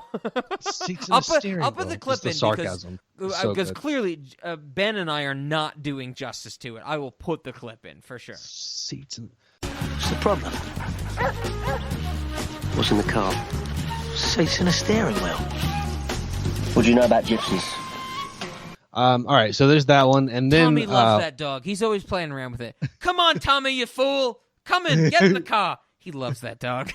Yeah, and Tommy's like acting confused, like he doesn't. He's like, it is dog. so. Come here, Daisy. in a perfect world, as I've talked about, in a perfect world, Keira Allen would have won Best Actress because of Run. You know, that type of thing. In a perfect world, Jason Statham in 2000, early 2001, he would have won Best Actor for Snatch because when he's like, you know, Tommy, you fool, stop playing around with the dog, he's so fucking believable, you know? Yeah, It does not come across as somebody who's just trying to avoid the cops, trying to outmaneuver the cops. Like he does so much in much of his later Hitman movies. It is so naturalistic. I know we talked about it in the Mechanic episode, but I feel it's in the same way. Anybody who thinks Jason Statham is a bad actor, anybody who thinks Nicolas Cage is a bad actor, you're a fucking fool. You have tunnel vision. So for the last one, it needs a little more setup. Okay. At this point, so Turkish and Tommy had Mickey replace Gorgeous George in the first fight. He knocks the dude out when he's supposed to take a dive. The way that they are going to make it up to Bricktop is that they're going to have another fight, and Mickey's going to take a dive in this one. Leading up to this fight, Bricktop burns down Mickey's mom's caravan, and he puts people with guns outside the Pikey camp to shoot them up should anything go wrong. Yeah. So Mickey agrees to the fight. He's like, you know, so there's no more carnage. I'll do the fight. Except he says carnage. Carnage. Well, he probably said, you know, that type of thing. So we have not yet talked about Brad Pitt's performance, which we should get to, but please continue. So we get into the fight. You know, they are at this point in the like they've made it past the first round. Turkish is in the corner, always telling them like, fucking make it look good, but whatever you do, don't knock him out. Oh my god, such fantastic visual filmmaking. The change of speed ramping. You know me, Ben, I hate speed ramping. I hate slow motion versus fast motion in a scene, that type of thing. This does it perfectly. Like when Jason Statham is yelling, like, and you bet, but that's the thing, he's yelling in slow motion physically, but the sound is not slow motion. And I'm like, beautiful. Okay, please continue. I'm sorry. I'm just gushing at this point. So, you know, Brad Pitt goes down, and they say, like, I think Turkish, and as the narrator says at this point, like, he just has to stay down. We do those close zooms in the boxing corners. Yeah. And Brad Pitt flies up from the ground and knocks out his opponent. And then we move over to the scene where they're leaving the boxing ring, and Bricktop is like, we have to kill them because they didn't do what they were supposed to do. We're out of here first. Yeah, whatever he says. Yep. Right. So this is the point where this line is delivered as narration from Turkish. He says, for every action, there's a reaction, and a pikey reaction is quite a fucking thing. And doesn't he even have that? He has that line where Jason Statham says something like, we all just stood dumbfounded in shock, but he didn't because he knew what was coming. Yeah, Yeah. He says, you flinch and you make a dumb face. Yes. Yeah. He's like, but Mickey didn't. And that's So this is that line. I love it in particular because, of course, for every action there's an equal and opposite reaction. Is the physics principle. It is something that is used very regularly in this movie. Is that Newton's first law? Equal opposite reactions, or is that third law? I don't remember. It's not third law. Okay. It might be first or second. Is that what we're saying? Yeah, it's probably first or second. It might be zeroth law. The zeroth law is there is a game and you are playing it. Newton indexed by 0, of course. I'm sorry. Yeah. But I know what you're saying, and that's why I think my hot take on this movie is I have no take thematically. I really want to point out that in this quote, he says, for every action, there's a reaction. And in juxtaposition to the common quote, I think that is supposed to highlight that how the Pikeys respond is not equal and opposite. The Pikeys give you more than you gave them. That's what I think we're getting here. And so just from like the removal, recumbrance, their reflection, they are the absorption of kinetic into potential energy, right? And that is portrayed or displayed or told to us simply through the removal of words from a common phrase. Yes. That's something that I find very intriguing. Goes back to the Rube Goldberg aspect I was talking about with Arrested Development. Absolutely. Right. So he says for every action, there's a reaction, and a Pikey reaction is quite a fucking thing.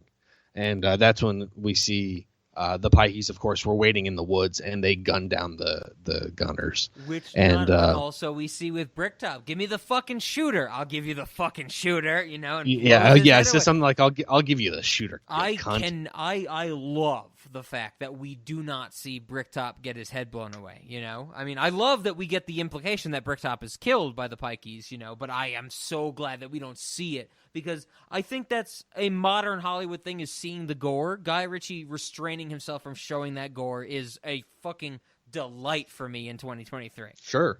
And so that's the moment whenever Bricktop is getting shot that we were just talking about, when we see Turkish and Tommy like flinch and make a face, and Mickey didn't because he was ready. But that Mickey didn't, Yeah. And that was a beautiful thing. If you want to talk about the milk on the windshield and that whole sequence, I think that's where the biggest character collision comes into play. Which Absolutely, is where I really love this movie, and I think it's something you and I have talked about before, and the cinema audience knows. I love coincidence, and I love coincidence solely in movies. I love the fact that. The criticism, maybe the best way to say it, is like when movies happen and storylines play out, that certain things occur and critics of it go, well, that was by coincidence, And this came into big play with our Nice Guys discussion, where I was like, basically every plot beat is coincidence. But I do remember, even though I have not listened to that recording in a while, Ben, I do remember saying, yes, everything happens in this movie by coincidence, but you cannot forget the fact that we are watching a movie that is created by, in some sense, a god who controls every single motion of this movie. So nothing is really coincidental as it is in real life. And I think I appreciate, if you can remember, Ben, the coincidence of the Nice Guys, I appreciate the coincidences of Snatch more because it is literally just a lynch point of universality, if that makes sense. When I think of the Nice Guys, I think of all of our characters just haphazardly, seemingly coming together by small strands when the plot needs them to. I think of Snatch as all of our plot lines coming together for one grand moment that changes everybody's intuition and life. I think that's a good way to look at it, and honestly. As much as there are things that we kind of harp on the Marvel Universe for, I would say that's one thing that they did well with the Avengers in-game setup. There's fucking 10 years of movies leading up to this. Are you also thinking of the Endgame, the stuff when they go back in time and Tony Stark meets his father, Captain America sees lady woman that he loves, I guess type of thing? I'm more thinking about just the culmination or the coming together of all the heroes to fight Thanos. that part of it, I have problems with the whole time travel I'm thinking thing. more of like the nice guys is like the tendrils of a jellyfish. Like the tendrils, there's like an almost uncountable amount of tendrils of a jellyfish, from a human eye. But as they waft and wave through the water, some of them touch and some of them gather and stuff like that.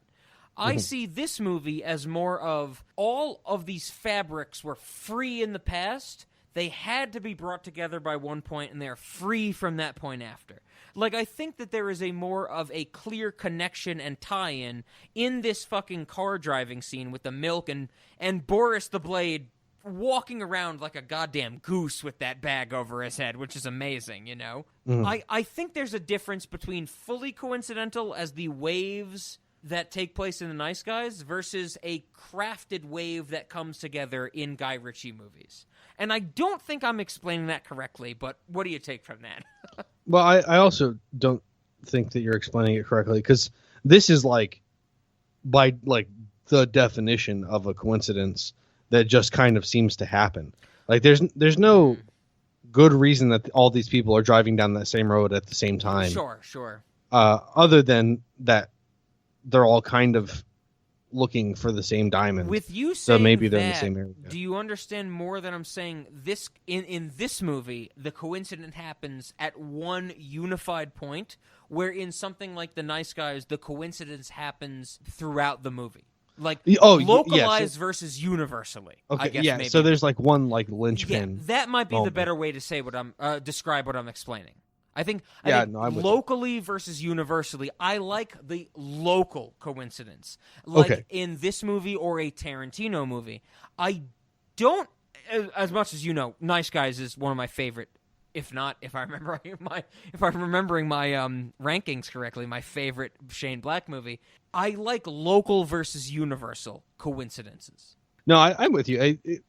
It sounds like it's more of the fact that this entire plot doesn't rely on, well, the majority of this movie does not rely on coincidence, but there is one specific moment that really turns things around. That's what makes it that more of is a character collision to me, where I'm more turned off in comparison, even though I that actually, well, no, I can say for a fact, I like this better than The Nice Guys. Sorry, Shane Black. Yeah, the beginning of that movie is a coincidence. The little kid looking at the Misty Mountains porn mag, and then Misty Mountains crashes into his backyard. That is a manufactured global coincidence, where this movie is more like a chess game that becomes a local coincidence, where they set up all the pieces that become coincidental, rather than just going, hey, this is what we got, and you slept with Shook Chutney. No, I'm sorry, that's the other one. That's Kiss Kiss Bang Bang. I'm confusing them all except for fucking The Predators, which we should probably be happy about, right? But you know what I'm saying, right? No, I do. The fact that the coincidence we get is actually kind of a payoff. Exactly. From some setup. It feels more satisfactory than anything, whether it be positive or negative, for our main characters in The Nice Guys does. Because I never want to misrepresent that. While I say The Nice Guys is a movie based on coincidence, those coincidences both work for and against our main characters. Yes. Which is the fucking pro of that movie, which is why that movie is so good, because the coincidences of noir are both in the ebbs and flows of our storyline. Yeah, it's not all positive coincidences. Yeah. So I think this kind of comes back to the Rube Goldberg thing. Is like all these people were set on a track at some point, and this is the moment that those tracks cross, all at the same time, because they cross, like, we have two tracks crossing multiple times throughout the movie. Sure. And this is the point where all three come together. So it seems more masterful, as opposed to a movie where everything that happens is a coincidence. Yeah. It's and I would say it actually seems more masterful than other dual storylines. I think this movie, Guy Ritchie as a whole, and not only Snatch, but Guy Ritchie as a whole, like I said, is indebted very much to Quentin Tarantino and Pulp Fiction. I think Pulp Fiction is a dual storyline movie that never really lets those two storylines meet each other. And maybe that's purposeful, but when Bruce Willis shoots Travis Travolta, I'm just like, yeah, I guess this is where these come together, but both of their storylines are done. I don't care anymore. When all our storylines come together in Snatch, I'm like, this means something. This has implications for the way that these storylines are going to flay out. I'm doing a little hand motion, Ben, that you can't see because we don't have our cameras on. But the way they flay out from here on for the last 30 minutes of the movie, 20 minutes, 15 minutes, whatever. Yeah, the whole the resolution of the movie actually is effective. Yeah. And I think that's where I actually do, and this might be my hot take for this discussion, I really kind of do like Guy Ritchie's storytelling in his earlier career better than Tarantino, because Tarantino does the non-linearity thing, where even when, Vincent Vega, Travis Travolta, gets shot by Bruce Willis, you still know he has to do X, Y, and Z because it's non-linear. Here, we don't have that non-linearity. When somebody dies, or nobody dies in this movie, but like when an impact happens... Tony dies. Oh, yeah, absolutely. When something happens in the movie with impact, you go, how is this going to change the rest of the story? You actually start to think.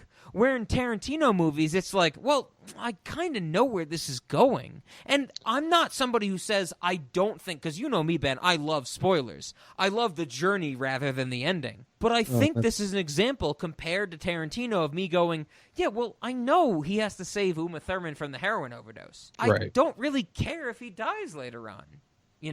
We're here in this movie, I'm like, I give a shit about Turkish. I love that he gets the diamond at the end, and he gets to yell at Tommy about finding the dog.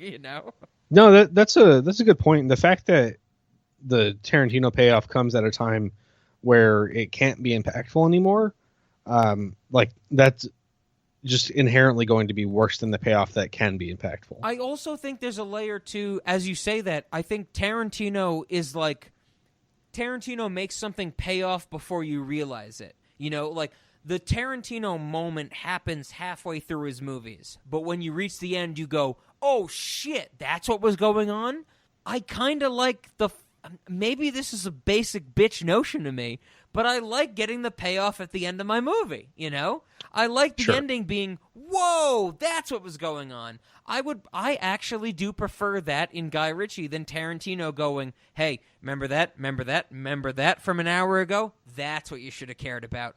And then, it ties back to what we said about the cracked.com bullshit. Tarantino lends himself to going, hey, 17 things you didn't think about 5 months ago when you watched Pulp Fiction. And it's like, no, yeah, I got all those things. They just didn't really matter to me because I watched the whole fucking movie, Right. At least Snatch has the thing at the very end of the movie when the credits start to roll. I go, huh, that was clever. That was cool. I'm not saying I think about it more or less than the Tarantino twists, but at least it leaves me at the credits with something when I go to my Letterboxd to review it. I go, that was fucking neat, Like Marge Simpson going, potatoes. I just think they're neat, Nobody gives a shit about potatoes, but if you can make a potato interesting, that's fucking fun, right? Definitely. I don't think Ben and either of us are saying Tarantino is better or worse than Guy Ritchie. I think what we're saying is Snatch is a goddamn good fucking movie. Yes, it is.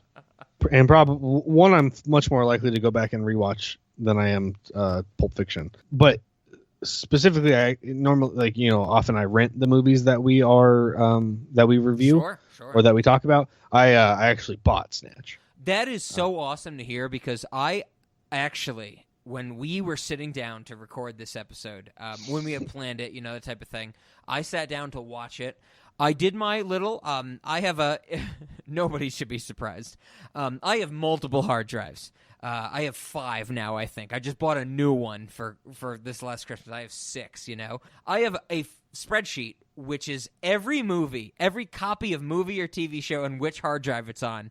And, I went and I was like, Snatch, where's that? Turns out I have it on 2 of my hard drives. Nice. I ended up watching this on Hulu so I could watch it with subtitles for the first time.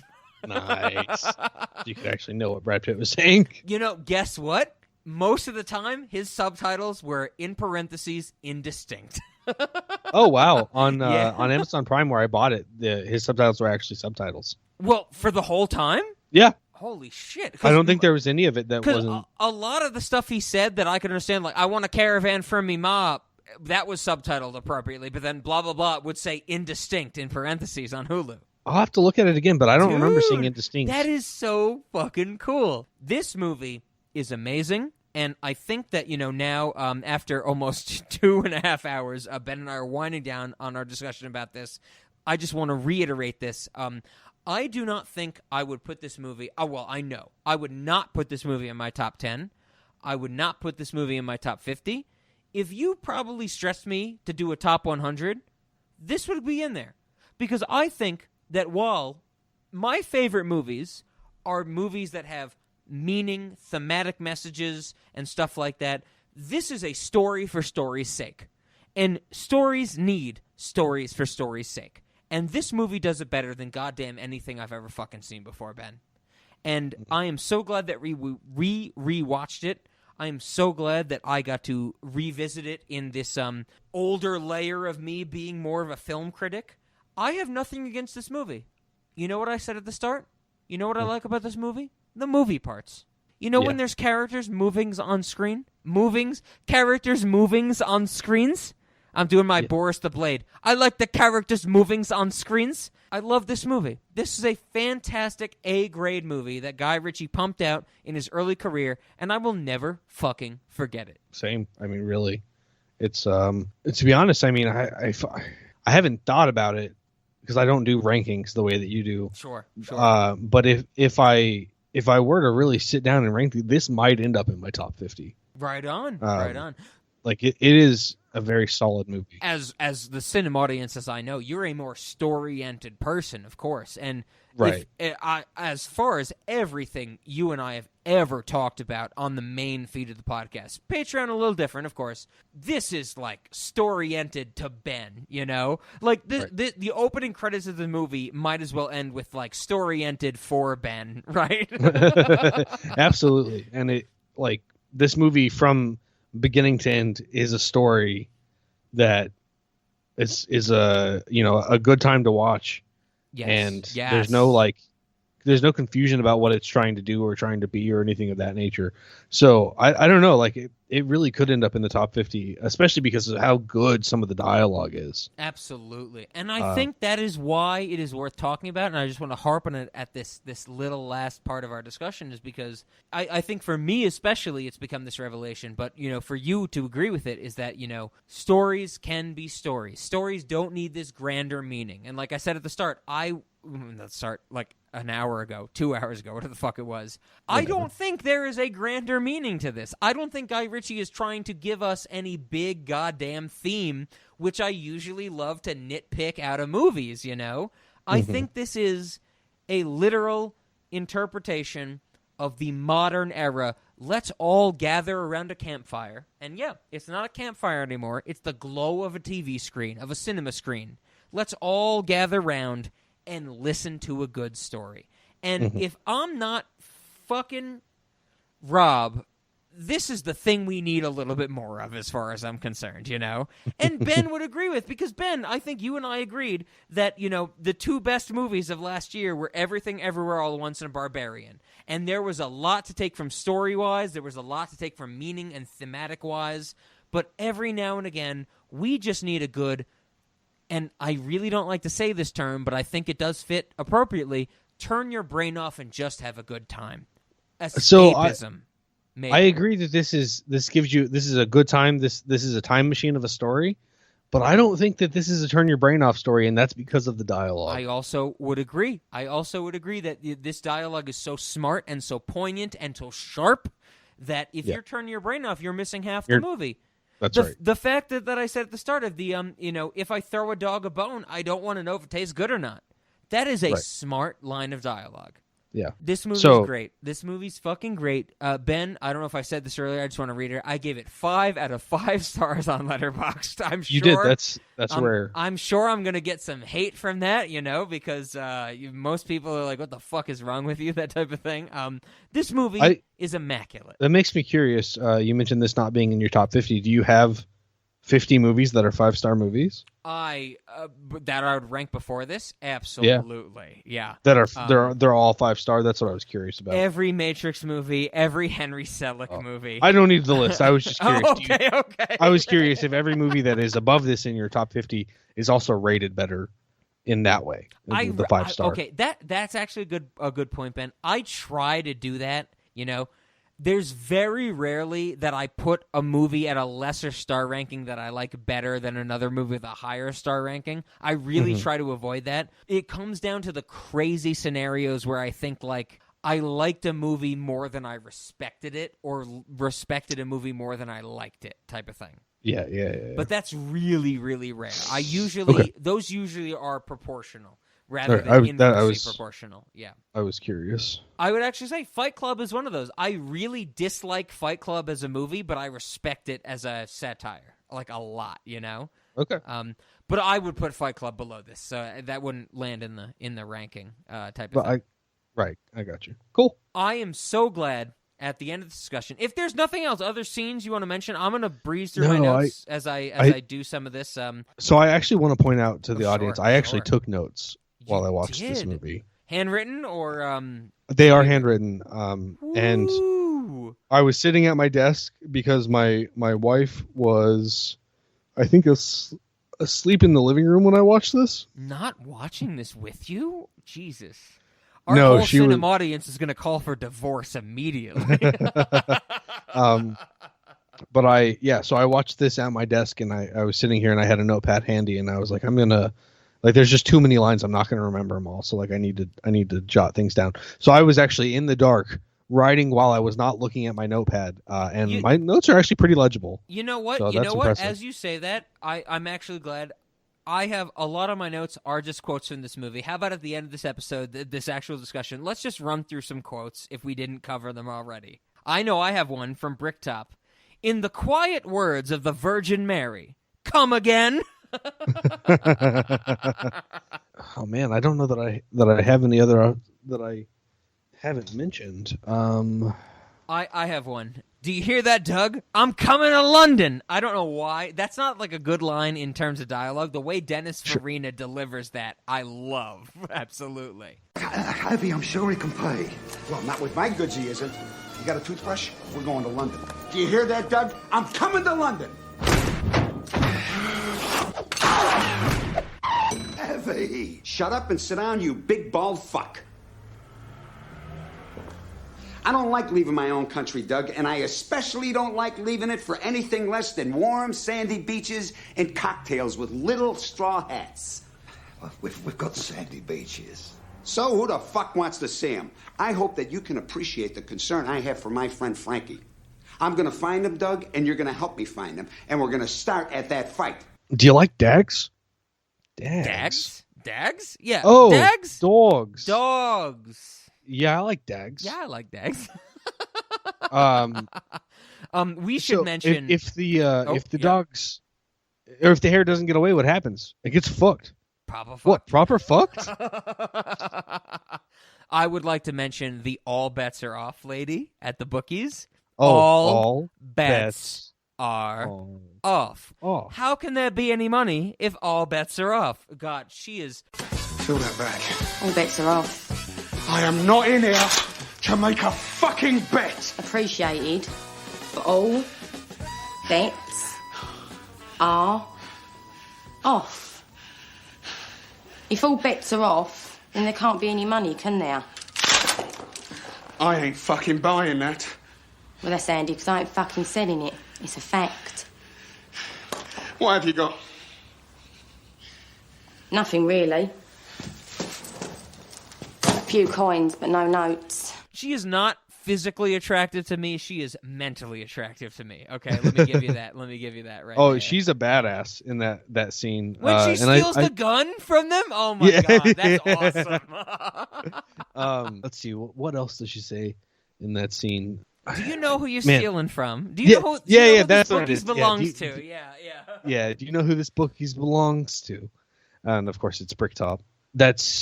That lady is badass. I did not write down who she is. I don't know if she has any grander, presence in movies or something. But dude, Guy Ritchie has a knack for casting the appropriate people for the appropriate roles, and that is just grade A casting right there. Absolutely. And then, I mean, we didn't even discuss the whole opening with the Jewish people pretending, to be Jewish as they go into this Benicio del jewelry Toro store. as Frankie Four Fingers, of course. Yeah. I can't believe I mentioned the level of homage that this gives to Tarantino. The whole opening sequence, as those clearly pretending to be Hasidic Jews are talking about the origins of the word virgin and the Virgin Mary. Right. I think that is a clear reference to Tarantino's opening scene of Reservoir Dogs, where they're talking about Madonna's "Like a Virgin," her song. Oh, okay. So the opening scene of Reservoir Dogs is Steve Buscemi giving a whole rant about the fact that song Madonna's "Like a Virgin" is about she's getting fucked so good, it's like she's being fucked for the first time, like she's a virgin. And other characters disagree with that, Harvey Keitel and stuff like that. With is that up for debate? It is up to some debate about what that opening scene is about. Yeah. But that's what I took this opening scene to be. But I'm so glad you reminded me of that, Ben. Not only is that discussion an homage to Tarantino, I love the fact that the opening credits are shot over a camera panning through closed-circuit TV camera receptacles, and one of them is out of focus. I love the fact that one of them is out of focus. I think that is such a stylistic I also like the transition. Decision. I also like the transition from the closed circuit to the actual footage for the movie, like when they come out of the elevator. Yes. Yes. Yeah. But no, I think I kind of bullet listed a lot of the scenes I like the most. Although we briefly mentioned it, but we can mention it again. 2 minutes Turkish. Right.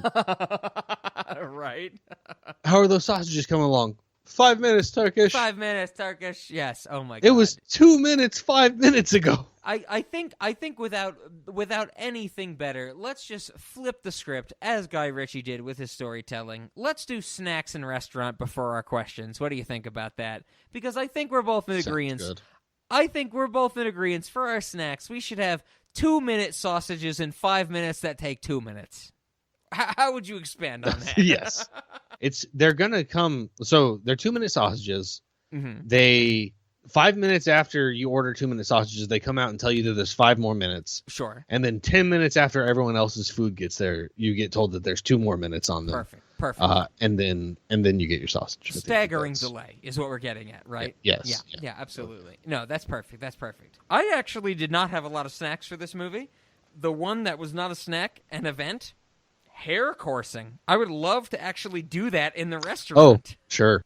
A scene we did not mention that I absolutely love, the cross cut of the dogs chasing the rabbit as Bricktop's goons are chasing Tyrone, What a fantastical sense of visual storytelling. I'm actually kind of curious how they did the hair scene. Because obviously the hair gets away.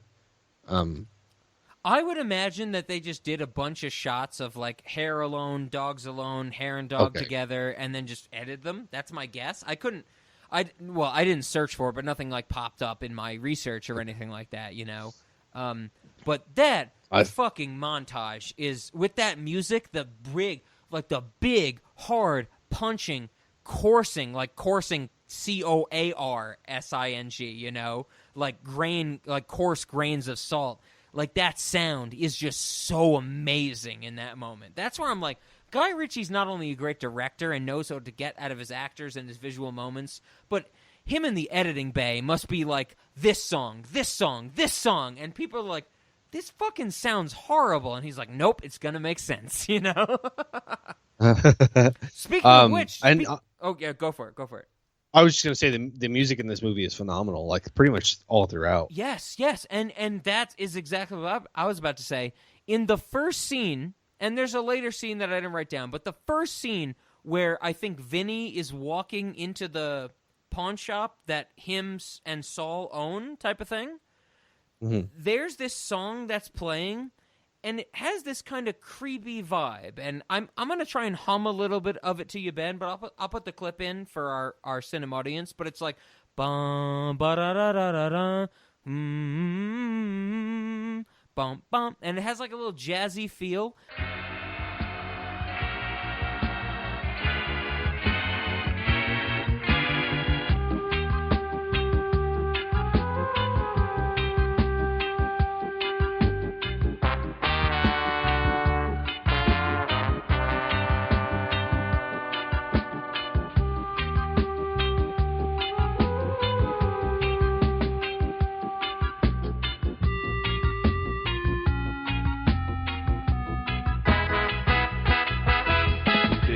When I heard this, I was like, I know this song.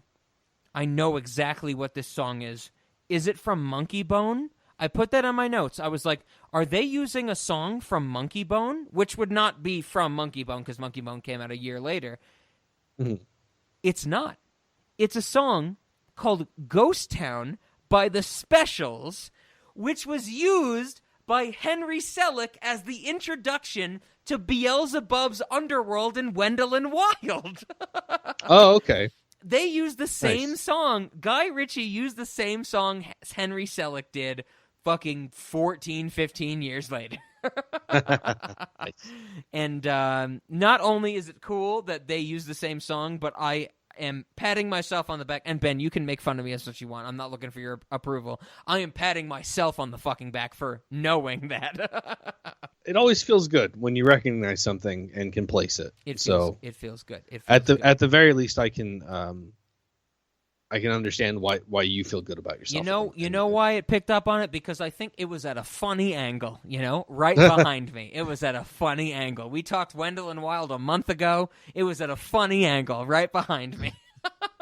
Oh, shit. Oh, my God. Why aren't we parked in that spot? It's too tight. It's too tight. You could fit a fucking jet plane in there, Tyrone.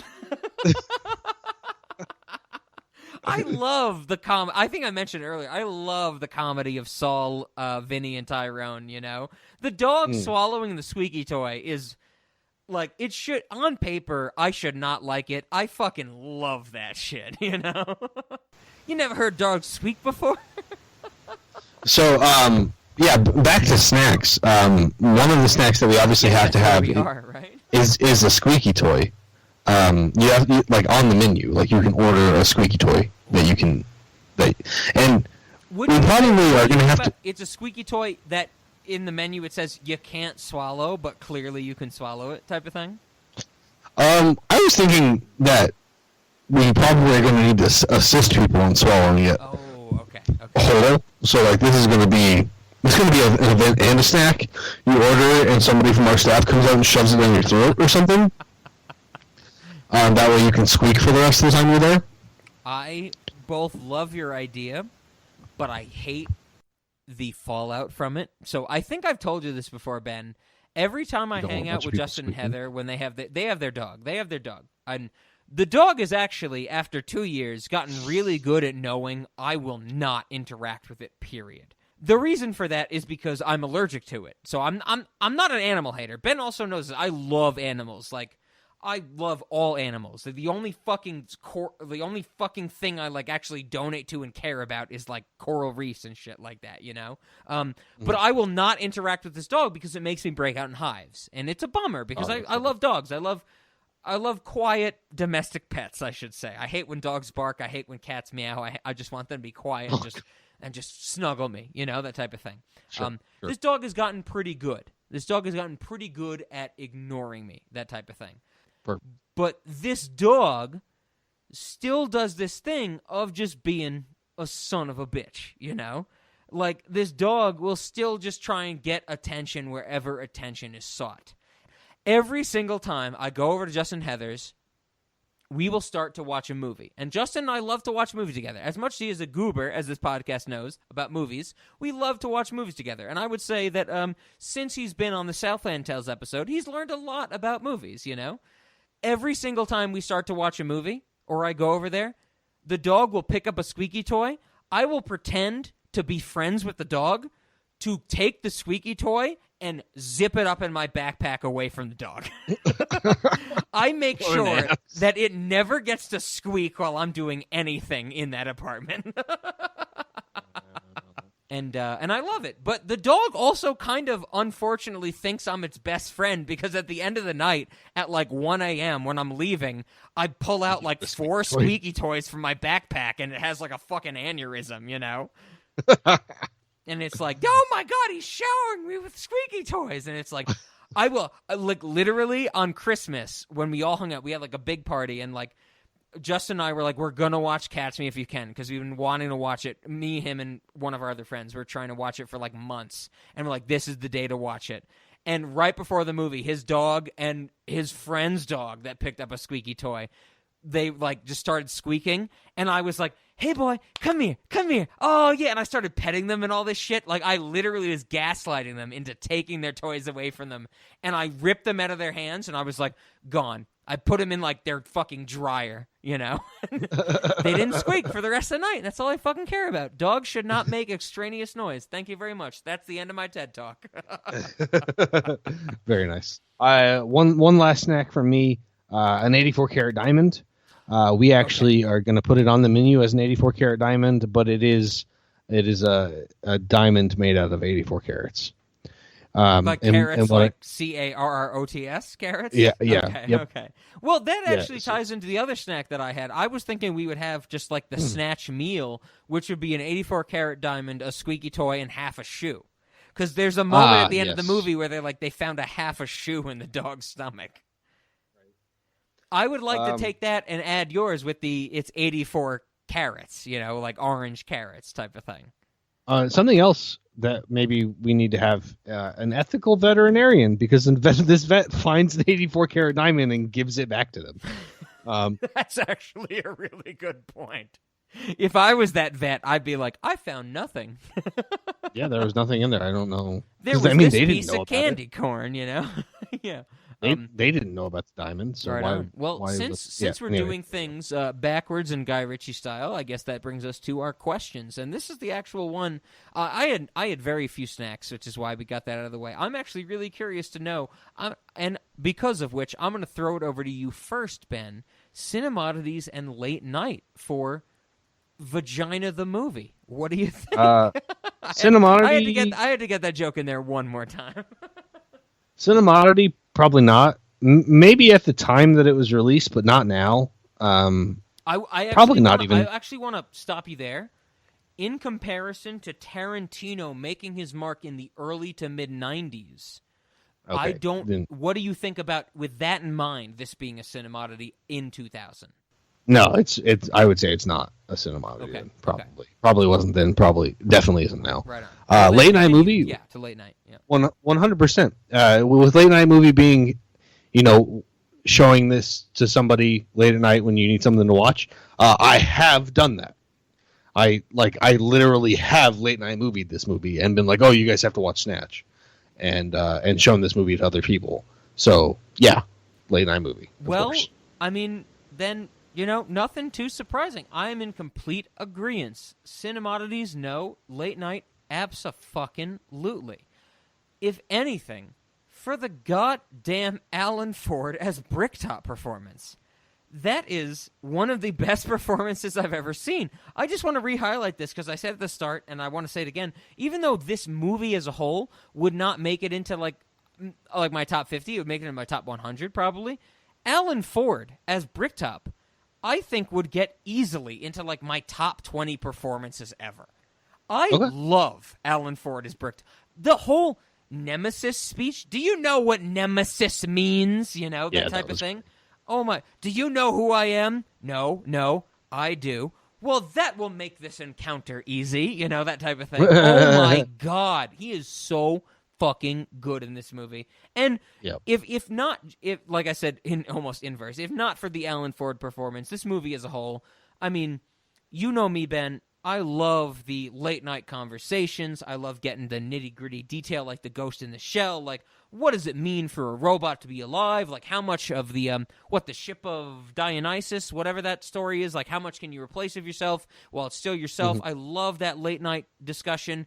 This is the late-night aspect where I'm like, yep, I get you. If you just want to have a good time, laying back with some friends, maybe having a goofy goofball conversation, more so than Mechanic Resurrection, I'm not saying you're going to point out a color-coded map of the arms dealer's market share in this movie. You're going to have a good time. This is an absolute late-night movie, man. This is, dare I say, which we need to go through more of. I think this is Guy Ritchie's... no, I'm actually wrong. This is his second magnum opus. I like Revolver better than this. I was going to guess Revolver. That is definitely seems to be the movie that you talk about the most. I guess that leads us to our next actual point of discussion. As we said at the start of this, we have no goddamn good information about when the United States of America is going to get a release date, if any at all, for Operation A Fortune Rouge de Guerre. So if we need to fill in another Jason Statham movie, I am going to be the one to say, Ben, hey, we have to do Revolver. Because not only is it Jason Statham, it's Jason Statham with hair. It's also Jason Statham doing an incredible psychological, fundamentally disturbing role, and it's a movie that you and I watched back in Ohio, where I remember at the end of it, you said, I don't get it. I would love for us to watch it again and actually get into what is to get about it. What do you think? It sounds perfect. I'm excited. Well, Revolver is on my list of movies to rewatch right anyway. On. Well, then, next time, if Ben and I are not doing Revolver, next time you hear us, we're doing Missing. God damn it, I did it again! The Searching to sequel. Why is that so easy to say? So either Ben and I are going to be doing our next Jason Statham, or we are going to be continuing the Screen Life universe. And for anybody out there in the cinema audience who does not know what the fuck we're talking about with the Screen Life universe, you are clearly not listening to our Patreon, where Ben and I have discussed the entire cinematic universe of movies that take place on computer screens from the Basilevs company. Ben, what do you want to say about our Patreon that is not as abrasively, egregiously off-putting as what I just said about it? The Patreon's where we talk about movies that our fans request and movies that we want to talk about, as well as talking about Adventure Time once a month. So every month you'll get a fan request, you'll get a Rob or Ben request, and you'll get an Adventure Time episode. Yes. And we have a lot of fun on the Patreon, and we think that you'll have a lot of fun too if you come check it out. And if you subscribe at that, what is it, the $10? Yep. The $10 threshold, you will be able to request movies, and we will talk about a movie that you want us to watch, and probably more than one, because we kind of rotate through our patrons that have earned or paid for that privilege. Yes. So we, as always, I want to say thank you to the people who are already on our Patreon. And I would like to say, if you're not there and you enjoy this content even a little bit, you should come check it out, because there's a lot more that you are missing out on. With this Statham series, if you like what Ben and I have been doing with Statham, you would love literally the last 2 years of our Patreon choices, right? Probably, we went into Matchstick Men with Nicolas Cage, that type of thing. Like, that was a big deal. Like, that has resonated for the last 2 years. I mean, that type of stuff.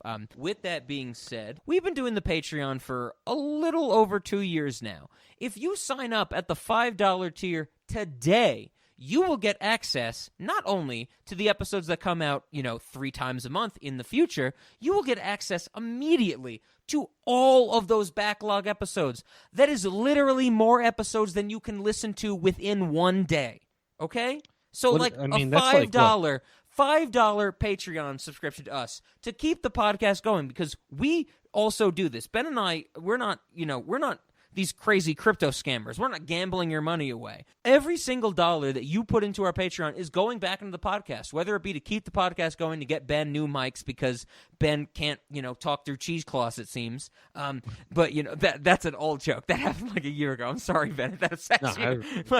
But it's a realistic use of the money. We use it to upgrade our equipment. It's always going to better this podcast. And, if you are okay with giving us $5 just to get a literal multiple days worth of content just to let us keep this going, we love it. We love you guys.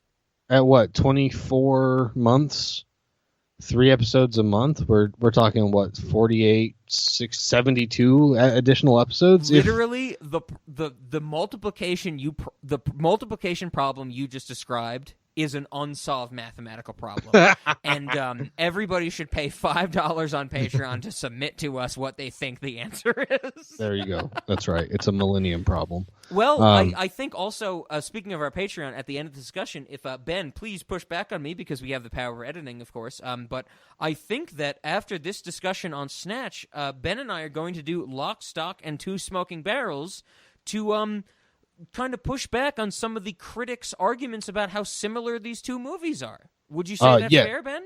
Yeah, on the Patreon, absolutely. Lock, Stock, and Two Smoking Barrels will probably be our next Our Choice movie. Yeah, that we do. And it's a great movie, and we have to yell at some of these fucking critics because, like, I think, like we said in this episode, there are some similarities, but they're not the same movie. It's different from the examples I listed earlier that I don't have pulled up in my notes right now.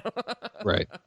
And, maybe I'll come to that conversation a little more prepared than I was today for that, because I didn't know that people said this about these movies. But you know what? Then, you're also going to come with a better British accent, is what you're saying, Similarities. Oi, governor! At least our schools! I don't know why that's my favorite British line to say. I've seen that video once. That's a video from like 17 years ago. No, 7 years ago or something like that. I can't say that I've ever seen it, so it took me a while to realize what you were talking about. At least our schools aren't Call of Duty. Well, with that all being said about our Patreon, if you also like what you hear, if you have any arguments against us or for us, please email us at cinemoddities@gmail.com. If you want to reach out to us specifically, of course, for me, it's cinemoddities@gmail.com. Ben, I mean, there's been some stuff you've pitched in the past. I don't know if you have any recent stuff to pitch or anything like that. Maybe the Cinemoddities email is the same way to go, Yeah, no, I mean, really, obviously the life counter's still out there, and if you're playing Magic, you should use it. Sure, I'll copy that link once again, as I always do. but no, outside of that, I mean, this is pretty much what I'm spending most of my time that I'm not working on. Okay, so. Right on. With that being said, how do we end this episode? And Ben, I am legitimately asking you this time, because in my notes for ending music, I literally wrote down the main jazzy theme in reverse. I don't know what the main jazzy theme is for Snatch. I couldn't tell you. I guess I just gotta rewatch it and maybe watch the opening credits and be like, oh, that jazzy theme, right? Probably. You could also just do a bunch of crazy edits of me trying to sound British for the Cinemoddities thing. I am 100% gonna do that. That might have also come earlier in the podcast because that was really fucking funny, man.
St. Morty's fucking movies with Rob Bitt and Zach, where we take the piss about weird fucking movies, eh?